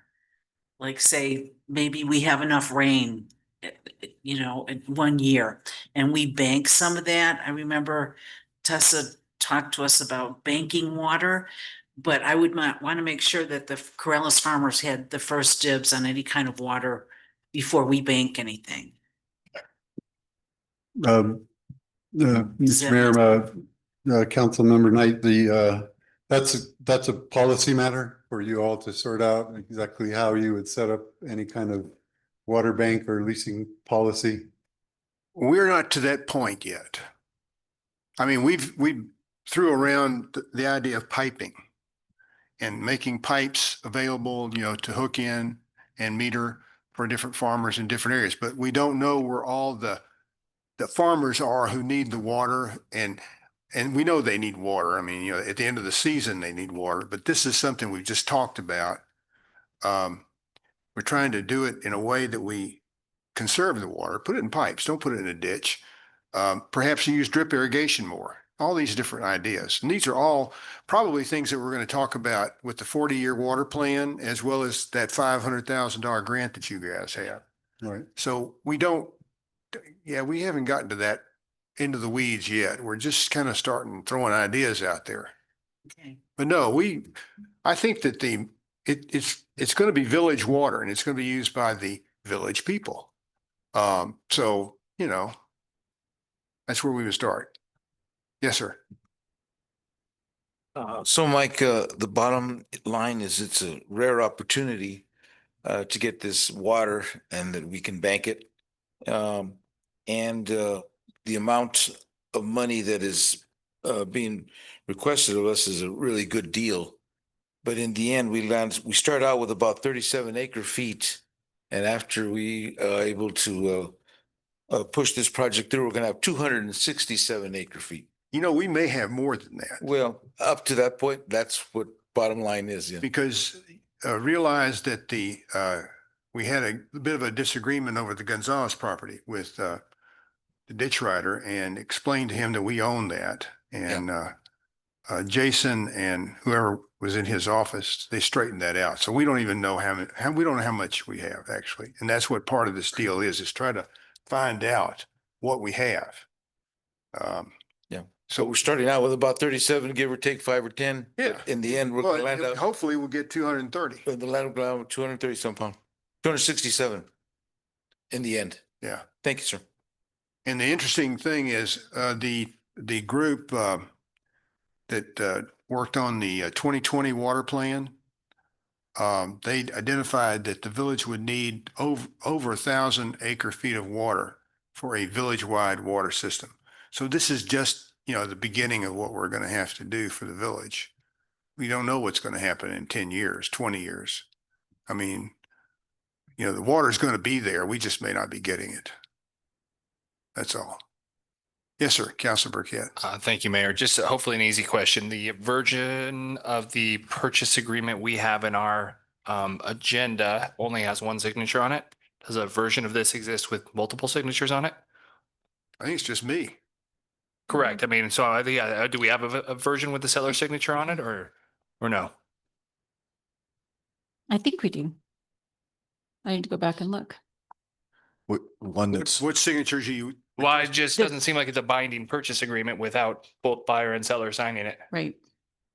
Well, and it wasn't binding. It was basically It's an agreement. Yeah. an offer until you folks approve it. Right. Okay. And then we obviously will have to assure that they approve it as well. Yeah. And in my mind, it seems like it should go the different direction than like we shouldn't be signing it until we approve it. And they maybe should have signed it before whoever has to approve it on their behalf. Well, it's really our offer to them. We're making an offer for the purchase. And they've drafted this purchase agreement, so it's acceptable to them. But I don't know, because it's in court and it's a special master, I think it needed your signature on it before that they can approve it. Before they can take it to the judge. Yeah, they needed our approval first and then it goes to the judge. Yes, sir. Councilor Murray. Thank you, Mayor. So do we know how much deficit the village is in right now in terms of water rights? I mean, if we got to guess. We owe Bernal, what did she say? Bernalillo some? yeah, we've been taking leasing, borrowing over about 30 acre feet on a yearly basis. Is it that much? Yeah, it's varied between 15 and 30. But one of the nice things about that, Councilor Murray, is that Carol Cristiano, who will be doing some of the mapping, also has a contract with Bernalillo. So when we contacted her, she was very quick to point out that we had a deficit that we were operating with and that this plan would wipe that out. Yeah, that's what I was thinking about, and I do support that. I mean, it allows us to get out of the hole and still bank some in the future. Right. Because basically, Administrator Curry, the village is over pumping and they have to provide that offset. One of the things that the village has been doing has been leasing San Juan Chama water from the town of Bernalillo. But because of the drought situation, the amount of San Juan Chama water that's available for this kind of leasing opportunities to third parties is diminishing quite a bit. I think there's only about a 30 or 40% allocation of San Juan Chama water to the contractors this year because of the drought. So San Juan Chama is, reducing year after year here over the last 5 years. So that opportunity is also diminishing. So that's another really good benefit for the village to acquire its own water and not have to worry about the deficit pumping that the state engineer is charged against the village wells.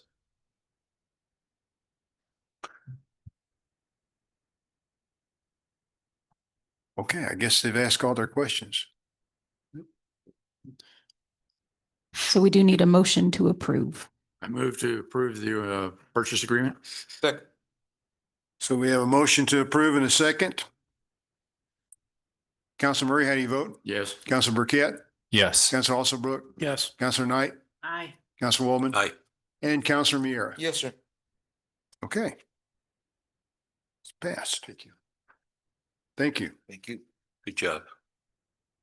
Now we want to discuss the possibilities for changes in the village noise ordinance, and that's going to be led by our attorney, who's put together a PowerPoint presentation. And what we would like is for a discussion among you guys and then direction for the administration of what you would like to see in an ordinance. We would then try to develop an ordinance to bring back, at which time it will be open for public debate as well as for any changes you want to make.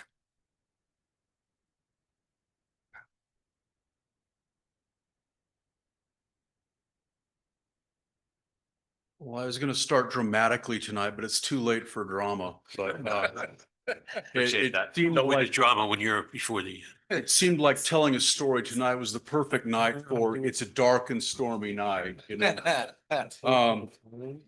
You can, So what I wanted to do, we've had a lot of discussions about noise. We've had presentations from the public about noise. We've had a debate between, owners of a building, owners of a use, and people complaining about that use. We've heard a lot over the last 6 months or so about noise. What I wanted to do is give a baseline to the council of the current state of the law, what we do now, and what other folks nationally, internationally, and in New Mexico are doing, and give you the options of what is legal on how to regulate excess noise versus normal noise. That's really what we're talking about. What noise is inappropriate? What's too much? So starting out, it's called effective legal mechanisms to regulate noise. It really is a health safety issue involving the quiet enjoyment of your home. It's regulated internationally, nationally, and in New Mexico. A lot of our sister communities, big and small, regulate it currently. There's a list of them there: Albuquerque, Bernalillo County, City of Rio Rancho, Town of Bernalillo, Town of Taos, and the Village of Los Ranchos, looking at a cross section. So noise is defined as a potential cause of serious health problems for folks when it is excessive noise. It can cause sleep disturbance, cardiovascular effects, poor work performance, and hearing impairment, as defined by the World Health Organization. The United States federally has regulated noise for many years. Originally in 1968, regulations were updated in 72. And what has happened since then, though, is the world has gotten more complicated. It's gotten busier and louder. So the problem remains. And we've certainly seen those divisions that noise can make in a community, in our community now, some differences of opinion on what's too much noise or not. So how do we identify and regulate harmful noise? How do we measure noise? We've talked about that a lot in these meetings. Some people think noise is excessive and others think it's the most delightful thing they've ever experienced. Internationally, in the United States, the standard for objective measurement of tolerable versus intolerable noise is ascertained through decibels. Decibel meters are much more common today and used throughout many different types of businesses. OSHA has workplace regulations. Concert venues regularly regulate noise, roadway management, and roadways are a huge cause of noise these days. There's the sound of the engines themselves, there's the road noise from the tires, and then there's all the different noises that can occur with emergency vehicles, jack braking, you name it. So, and that's a common problem throughout the world is large, busy roads causing a whole lot of noise. So right now, our legal framework, as we've discussed, arises from section 1426 through 29 of our ordinances, and it defines as unlawful excessive or unusually loud noise or any noise that either annoys, disturbs, injures, or endangers the comfort, repose, health, peace, or safety of others within the village. Problem with that has been there's no definition of either the intensity of the noise that we're talking about to violate the law, or what a disturbance or injury is that could be caused by that noise. Municipal judge enforces, therefore it's a criminal penalty. You're required, anybody facing a criminal charge is required to have notice of what that charge is and what a violation might be. So criminal ordinances may fail constitutionally because the language is void for vagueness. If a citizen fails to receive actual notice of what could constitute a noise violation, then a court may find that it's unconstitutional and we can't enforce it. And that's what we've been dealing with our current noise ordinance. That's why it is difficult for our noise enforcement folks at the police department now. It's right now a criminal ordinance under the police department. Hard for them to enforce. So potential solutions. One of the main things that we're dealing with here, and I'm going to repeat it again and again, it's the most important factor we have. These aren't issues that are occurring in A1 or A2 zones right now. We are in the neighborhood commercial zone. And as I have said previously on other occasions, that makes your village a hard place to regulate, and it causes friction between neighbors. Because happening in the same block right next to each other, you have commercial uses and residential uses. So they're not separated, they're all mixed together, which really is the root of the problem. So you could separate high noise producing commercial uses from residential uses. That's a possible solution. Through zoning regulation or nuisance regulations, you can disallow certain high intensity noise uses in the neighborhood commercial and residential zones. Or 3, you can regulate all noises from any source property by measuring how much noise is being produced by a noise measurable at a neighboring property. Prohibit all such loud noises with unique decibel sound measures for daytime and nighttime. So what you're saying is there's what they call it in the noise regulation businesses, there's a source property. There might be loud shouting right there. Over on that property, somebody may be shouting at the top of their lungs. That may be causing a problem for the neighbor. And so that shouting person is a source of the noise. So you measure at the property line, is that noise over a certain decibel amount? And if it is, it's a violation of the ordinance. Sounds simple, it's not, but that's the basis of the system. So in Corrales, as I said, what are the solutions? Well, you could do zone code amendments. You could actually separate the residential uses from the commercial uses. Well, you can all imagine what that would look like. Someone would have to leave. And that's what happens with zoning. That's what's great about zoning. You separate uses. You put all residences together and they're less likely to disturb each other. Everybody wants quiet repose when they're sleeping. That's just kind of goes with the territory of a residential zone. Well, that cannot happen in a mixed use zone. It's different. It's a different animal, and that's what we're stuck with here. So if you wanted to make up the world all over again, you could change that. You could change it now, but it might take a generation to change it because you'd have to give people the opportunity to complete the desired use that they're doing now. Let's say if you kicked out all commercial uses, where would they go? You'd have to rezone. My apologies. You'd have to rezone another zone for commercial uses then, and it's just very difficult. It's not a very practical use. You can create specific regulations, and they can be adopted within the commercial zones, commercial neighborhood zones, to specifically disallow high noise uses. Many ordinances identify specific high noise uses that are related to the intensity of a use.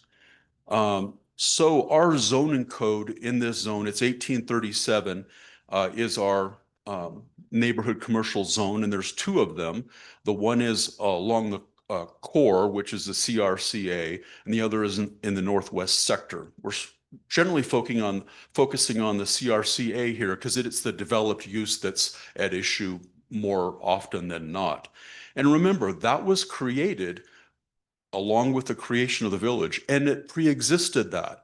Those commercial uses were there prior to the early 70s, but when this area became a village, and it's always been a mix of residential and commercial. So it's a historic use. It's not anything that's developed recently. There's been changes in operators, changes in uses, but there's historically been bars with entertainment, for example. There's been commercial uses that cause noise. There can be, in this area, there are uses by review. The ordinance regulates uses that may be more intensive and cause noise in the zone, such as light manufacturing, completely enclosed, automobile service stations, bars, restaurants, theaters, event centers, and reception and meeting facilities. The review process is laid out in section 1845B. A noise control element could be added to that review process. So if you're looking to separate noises or have noise on one property controlled so that it doesn't disturb its neighbors, you could do it there. And that's primarily, it would start out for future uses. All these uses have been approved. So if you've got a primary use that is a commercial use that does create some noise that's already been approved, then you have a right to continue that use for a period of time. You still, if we craft our ordinance correctly, you still couldn't harm your neighbors through excessive noise, but the process was designed originally to limit that because they're, quote, neighborhood commercial uses, not heavy industrial or manufacturing. Interestingly, there's no outdoor entertainment use allowed, specifically a separate use in the neighborhood commercial zone. There's not theaters, there's not outdoor entertainment venues, there's not indoor entertainment venues. That use doesn't exist. So it therefore is an accessory use to other existing uses. Outdoor or indoor entertainment, for that matter, are accessory to another underlying use. For example, in a bar, you can have music. You can have somebody playing the guitar in the corner, and that's not a separate use that you got approval for. It's an accessory to your bar or restaurant establishment. So that's the zoning issues. That's the land use element that we could look at regulating. Second way to do it is if we adopted measurement by decibels. What is a decibel?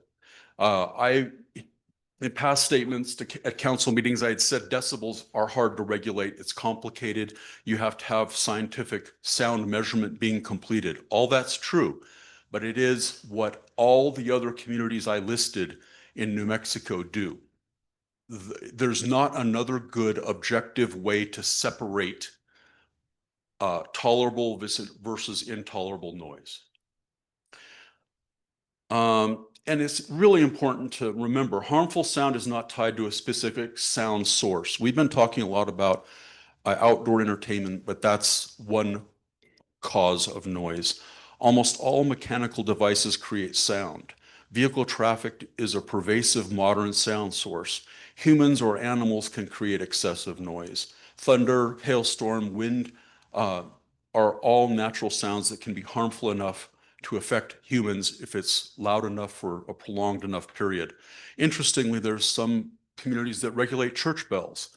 The church bells disturb the peace of the neighbors next to them if in some communities they toll every 15 minutes. And obviously that could be an issue. If you live next to Big Ben, for example, you might have an issue with that bell.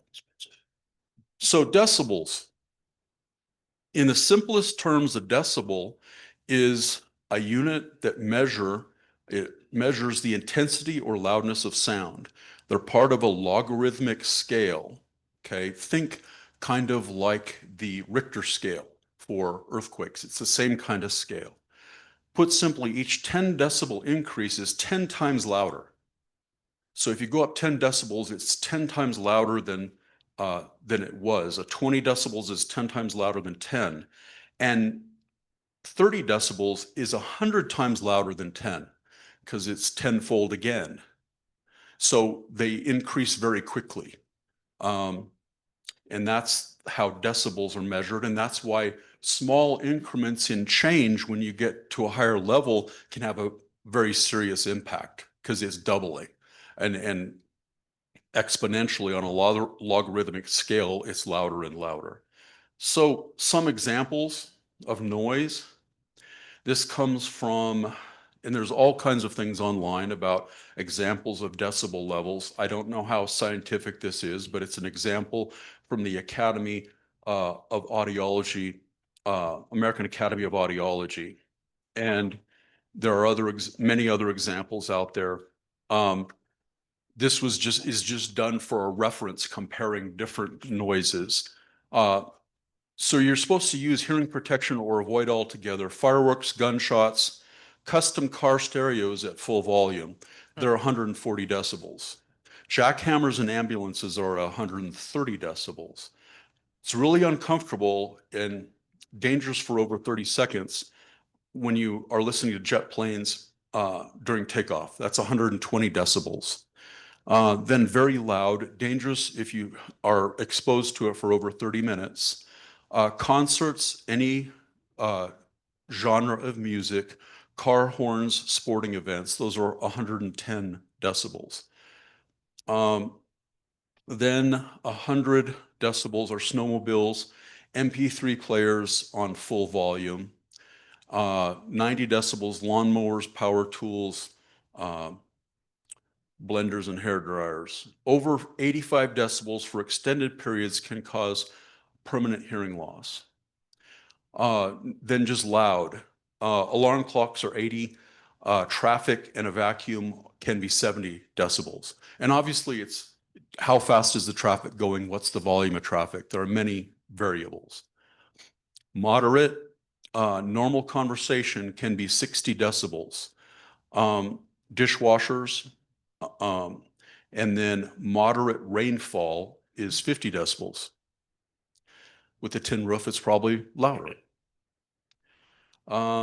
Soft noises are a quiet library is 40 decibels, a whisper is 30, and leaves rustling is 20. So that's kind of a view of where those decibels are at.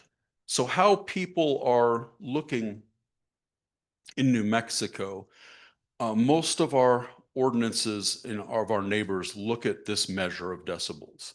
They distinguish between day and nighttime sound and the expectation of the quiet enjoyment of residences. That's why I said the issue isn't arising and it isn't as significant for us in A1 and A2 because all the properties are similar. It's coming up in this commercial neighborhood core. And there's not as high of an expectation of quiet enjoyment of residences in the neighborhood commercial because it's a combination of uses. It doesn't mean they should have to put up with intolerable noises, but it's just a different environment. It's like it's the center of the village. If you go to the center of any city, it's going to be louder than the suburban rural areas. Decibels are measured between the sound source property and the neighboring property. We talked about that. That's how they're all measured here. Some of them say from the edge of the sound source property, others say at the next property line. So different communities do it in different ways. And I'm just leaving you with some sections of ordinances of how our neighbors do it. Los Ranchos has a very rudimentary ordinance. And I would tell the mayor that they should take a look at this ordinance. It's simply says Sound from a source property at the property line exceeding 50 decibels during the day and 40 at night is a violation of the ordinance. And then Town of Bernalillo has a much more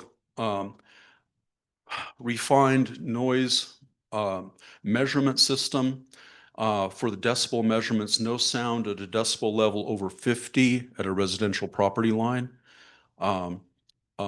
It also specifically prohibits amplified entertainment music over 50 decibels or 10 over the ambient. That's something important to keep in mind. When you enter into this, there's always an ambient noise level. And what that means is if you're on Corrales Road and there's traffic, that traffic noise is the ambient level. So you would have to measure the noise above that traffic noise to get a violation. Only way you wouldn't have an ambient level would be as if it's completely quiet. And I'll bet there's at least some leaves rustling. So in the city of Rio Rancho, they have a new noise ordinance, and it prohibits extreme or unreasonable noise to be emitted from a source premises. For residential zones, the decibel limit is 55 in the daytime and 50 at night. So those are examples. There's tons more examples. I think that, and the reason I decided to present it in this way and not presenting a silver bullet that here's the answer is because it's complicated. You guys are going to have to consider and work with the community, work with administration, work with what could be done in the village for enforcement to come up with the best solution, particularly for the neighborhood commercial zone. It's, as I said, it's really difficult because you have that combination of uses there. So I'll be happy to answer any questions. I know it's late. We're going to have to take this up again, but I'm just looking for guidance, and administration's looking for guidance from you.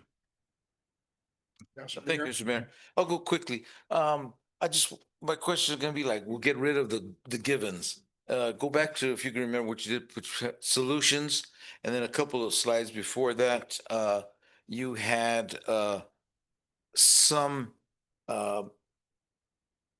Article 2, Section 5 or whatever it is. Is that a standard in New Mexico? If you violate that, that is your standard for $500, et cetera, et cetera. That's standard, that's not negotiable. That's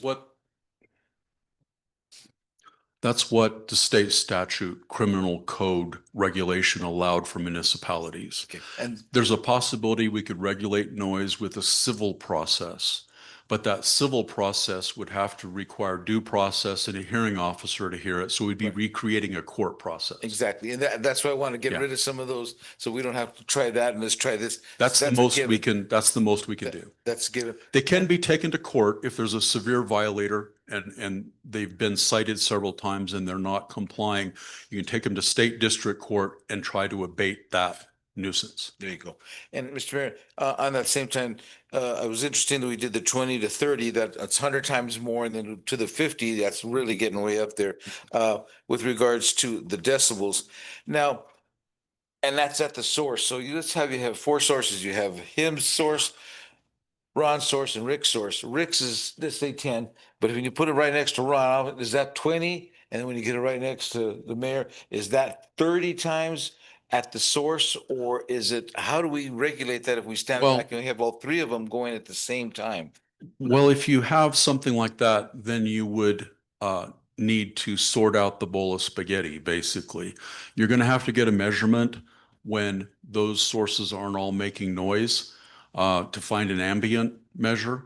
Code enforcement officers are going to have to work on flex schedules, whether it's the police department or a code enforcement officer, to measure decibels at different times of the day to get what the measurements are. If there's a noise complaint and you've got 3 different establishments, right, and the noise level is that high, then I think we would leave that to the enforcement officer to find out how they sort that mess out. Because that, in reality, keep in mind, if you make the call, if you're working this system and you're measuring decibels, if you make the call, then you're going to measure from your property line. I mean, you're going to stand at your property line and see what the violation is. Or you're going to stand it's some ordinances say you would stand at the property line of the sound source and measure what the sound is there. And then that would in ways be more accurate unless you're just the next door neighbor, which is very frequent. That's who is impacted by the noise quite often. You got it. Thank you, Mr. Mayor. Councilor Murray? No, thank you. So, one of the biggest problems I see though we have is we do have A1 button up against commercial. And if you have a property back behind a commercial area, you're already going to be at the property line of whether it's a commercial property or your own. Also, some of the things I've seen too is that I've gotten articles from past Corral's comment where it requires meters that be calibrated and that that the courts have thrown out instances where because they said the meter wasn't calibrated. So how often do we have to calibrate the meters? And that's a cost that we're going to have to incur, I suppose, at the village. Well, if you're going to measure with decibels, that's true. You have to have a calibrated meter. I did some brief looking online. They are available. They are calibrated by the company that you buy them from here, and they can be regularly calibrated. There's support through those companies. If we're going to go down that route, there's two things we'd have to do moving forward. We'd have to find out what's available, how much it's going to cost, what the training is, and then talk to the neighboring communities that already do this enforcement to find out where the problem areas are and how they've implemented. There's a whole lot of different measurement of decibels. It's much more scientifically complicated than I've talked about tonight. Yeah, I know because what's happened but in the past is with Skyview Acres and the Salt Yard West that, the city of Albuquerque basically told us, well, you got to have a certain meter, and they gave us the model number. Well, the Skyview Acres folks bought one so that they could substantiate what they were recording to the city of Albuquerque. But the city of Albuquerque said, well, we got to come out and measure this. Well, they came out and measured like on a Thursday night, not a Saturday night when the problem was occurring. So they didn't see the issue that we were seeing because we were listening to this stuff on weekends. All of those enforcement issues are like any other violation like that. The crime's got to be apparent and measured at the time when the enforcement officer's there. So that means we'd have to have the code enforcement officer available 24/7 or. They're going to have to be on call so that they can come out and witness the noise. There's not a one-off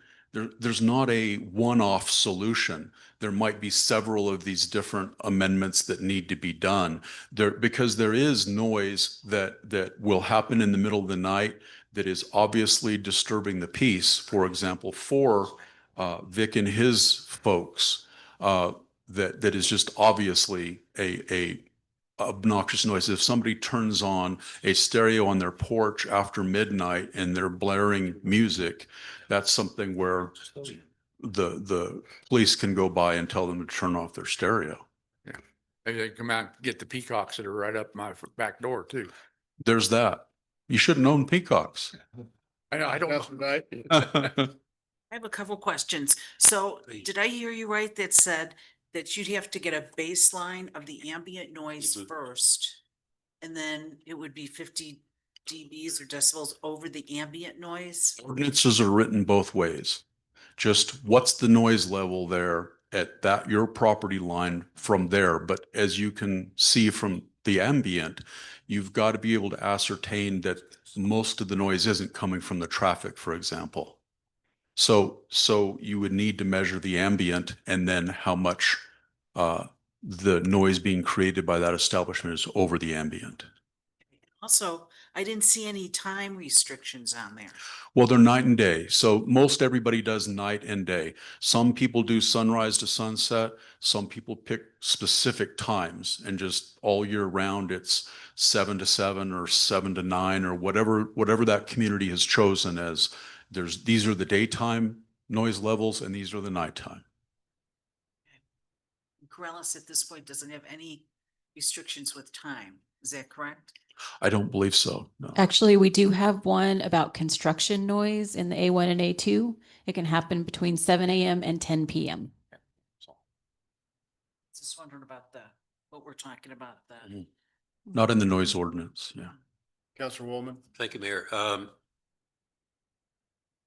Did you mention in your presentation, I believe that you said there's no outdoor entertainment allowed in Village of Corrales, except perhaps by special requests? No, it's just that it's not a standalone use that's allowed.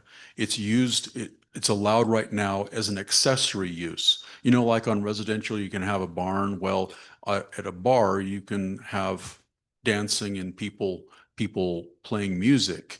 But it's not a separate standalone use. That the use is a restaurant or the use is a bar.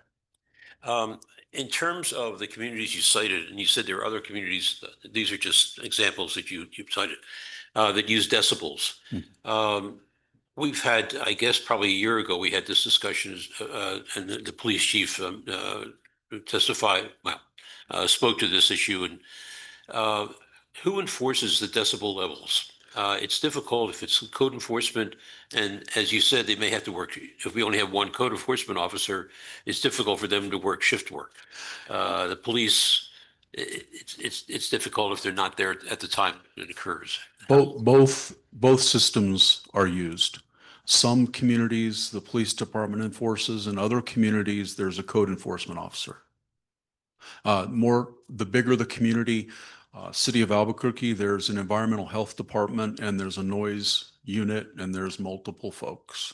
So the town of Taos has about 2,500 residents, fewer than we have. Much more commercial operations than we have. How is that? And they use decibels, right? They have a decibel system. And who enforces that? I don't recall offhand. Like I said, this is the first step. I think the next steps would be the granular analysis of what we want to do. If you folks want to pursue a couple different paths and get more information on, then tell us, and we're happy to do that.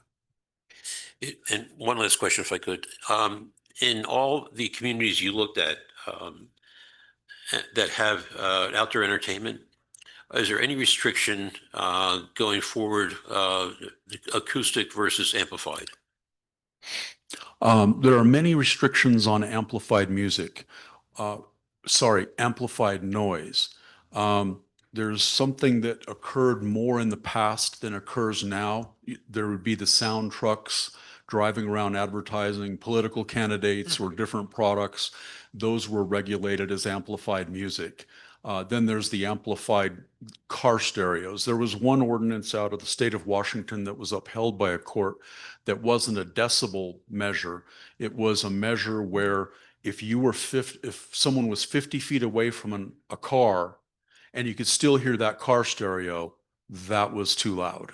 And the court said that can be upheld. It's just not very practical for neighborhood enforcement. Thank you. I didn't find any other mechanism that has been adopted by a community that creates an objective measure other than this one.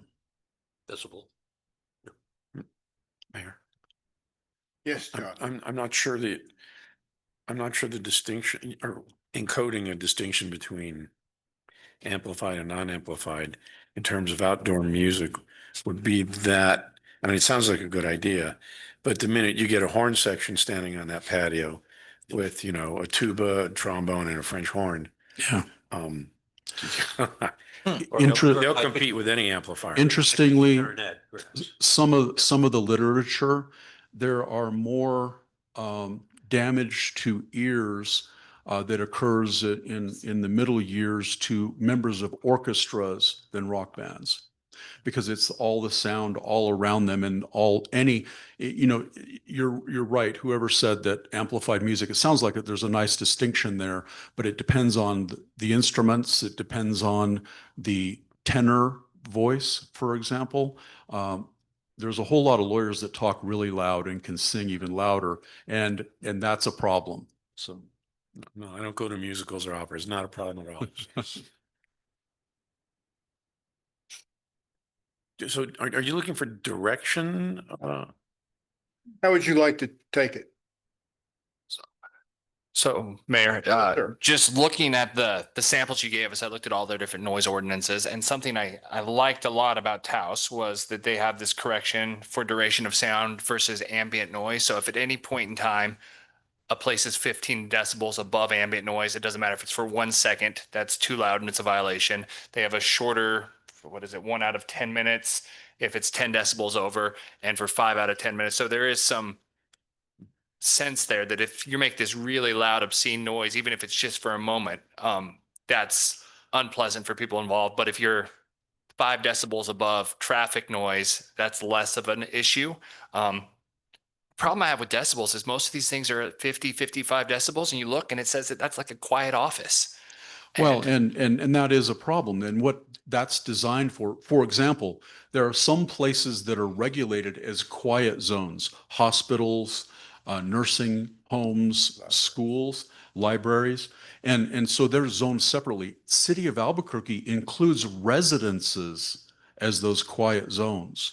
And so, and that's because Albuquerque has over the years in all their new developments, they separate loud uses away from residences. So they have that luxury to do that. Like I said, our main problem is in this area where a lot of people live and work in a close knit part of the community. And that's where it's hard to, and you hit the nail on the head. But something that we ought to do down the road, I believe, is hear some sounds at what 50 decibels in is and what 40 is, and then what could be a violation in the neighborhood commercial zone if we decide to go down that road. Well, and the other side, in residential, there are things that are clearly loud. When I mow my lawn, it's going to be 90 to 100 decibels. Still has to happen. When my neighbor's swamp cooler turns on, it is very loud. Still has to happen. So I don't know how we manage things like that that are just parts of our daily lives that are going to be above what we say the rules are. Well, and it's a great question. And the reality is, it's not a problem unless it's a problem. Everybody has to mow their lawn. If you had your mower running all day, might be a problem. It's just like farm equipment. You know, we had some debate when we did the comprehensive plan, and we exclude farm animal noise. But the reality is, it depends on the farm animal noise.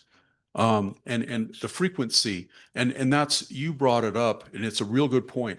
There's the duration of the noise and the intensity of the noise, and both can be a problem. If it's going on for hours, it may interfere with the enjoyment of your home. I've got one that I think we should avoid, and that's measuring, property line to property line. The reason I say that is it's pretty easy to do a decibel meter at the edge of the property of an outdoor entertainment or restaurant or bar or something like that. But we shouldn't be then also using the same thing to measure at the edge of the property line of a residence, because typically, we're 1 acre lots and the residence is not right at the property line. So it's really not a fair assessment of the impact, trying to measure decibels at the edge of the receiver's property line. But it makes sense to measure it from the transmitter's property line, I think. I didn't come across anything that I thought was perfect. Let's put it that way. We're not. It's a very subjective thing, and it's about finding something that works for the community. I think it completely makes sense to create one set of regulations for commercial neighborhood use, and then A1 and A2 separately, because they're just different environments. And it doesn't mean that you can abuse someone, you can abuse your neighbor in the neighborhood commercial zone. It's just that it is naturally a louder environment. Well, historically, you said too, that they've always had music in Corrales. When it was incorporated, there was music, outdoor music and things like that. So it's not something that's brand new. And on the other hand, it's one of those things. You can see if something is too loud, it's going to be greater than what the neighbor should put up with. So it's the key is finding a balance. Yes, sir. Well, it also seems to me though, is getting somebody out there to measure it at the time the event is going on. And that's going to be the biggest problem because by the time you get a code enforcement officer out there, the event may be over and there's no way to measure. That's correct. I mean, that's the problem we've had with, well, not with problems with the salt yard, but wedding venues or anything else, they'll get loud, usually early in the evening, and they taper off. But getting somebody from the village to actually come out and measure at that point in time when they're the loudest, that's going to be difficult. Well, and I think it's one thing what we did in Bernalillo County when I was county attorney there is we had one use that was extremely obnoxious for neighbors. It was outdoor concerts basically in a parking lot of a restaurant, and widespread problems. Yeah, it was a good music and a fun time, but it was real close to a neighborhood and constant complaints. And what we ended up doing was we put outdoor entertainment into a conditional use requirement. And ours would be the use by review, and we would put conditions upon noise creators like that. We'd say, if you're going to do it, it's going to be in an enclosed building with enough buffering that you're not disturbing the neighbors. Or if you're going to do it outside, you need to have enough room around you so that you're not disturbing the neighbors, or it's at a volume that isn't too disturbing. So if we say you cite somebody multiple times, is there anything in the code that says that they become a nuisance and then they can be shut down? It's simply, you take that record, you show a judge in district court how much we've tried to get compliance, and then he has jurisdiction to affect any nuisance that would come up within the village. Let's say somebody's shooting a gun off because they like to shoot a gun off, and we cite him under the criminal code, and he gets fined several times, but he won't stop. Well, you go to a district court judge and they'll stop him. Okay. So that brings up a question. So if it's in chapter 18 in the land use ordinances, then yeah, we would have a zoning enforcement officer, I guess, not having to go out. The noise ordinance could be a separate ordinance. Okay, because if it goes in the criminal code section, then it's Chief Magic Copra's staff who have training on the decibel meter and roll out to the, see what's up. He's begging to get this in his office. I mean, I know. I'm sure. We'll get you a nice shiny one. Yeah. But no, and we would do is we would decide at the point we decide where it should be enforced, we'd move it into that code. Good. Yes, sir. Mayor, I think Council Asserbrook mentioned about having some direction. And where do we go from here? I believe there is a community group that's been formed that has looked at this, and perhaps we could put it on the agenda for the next meeting that they could report to the council. Sure. So next meeting? I don't know. I'll have to look at, we're coming up on year end and have a lot of stuff that needs approval. So Could we not do 4 hours next time? Within the near future. yeah, if you want another 4 or 5 hour meeting. Or do we make it a work study? I think we need to hear the different decibels. I mean, we need to go out and check it out with the decibel. You're at 60 right now. Hey, don't raise your voice. That's 70. I'll only go if I can drink beer there. So. Okay, so we will try to do that. We'll look at that tomorrow. Okay, future agenda items. Thank you, Mr. Audio. Thank you, Ron. Future agenda items include public meeting to view the interior drain plan on July 9th at 5:30 here in council chambers. Adoption approval of interior drain plan on July 22nd. Approval of final budget, July 22nd, and then we're going to try to put together a noise conversation. Yep, also, but not too loud. Yeah, conversation, 50 decibels. Yeah, also like, as I mentioned in the councilors forum, put together a work study with the community architects. I'm looking at perhaps, July 17th at 3 o'clock. A Thursday. Thursday at 3? No. We'll look at it. Five, July 17th. That'd be better. July 17th. the Thursdays. Sure. Okay. I'm not sure about that. All right. I've got a training session that afternoon until 4 o'clock. Yeah, we'll so- find a time. Mayor, if I may, just real fast, Yes. I did find out, from Lynn that the mosquito spraying is going on in the village. They sprayed at the rec center just last night. And Dr. Paul Sandoval is willing to come to the next council meeting and just give an update on mosquitoes if the council would like that. Well, I think that'd be a good idea. Yeah. Definitely. Okay. Does that finish our business meeting? Yes, it does. Meeting's adjourned. Golly, 4 hours, man. Is that all?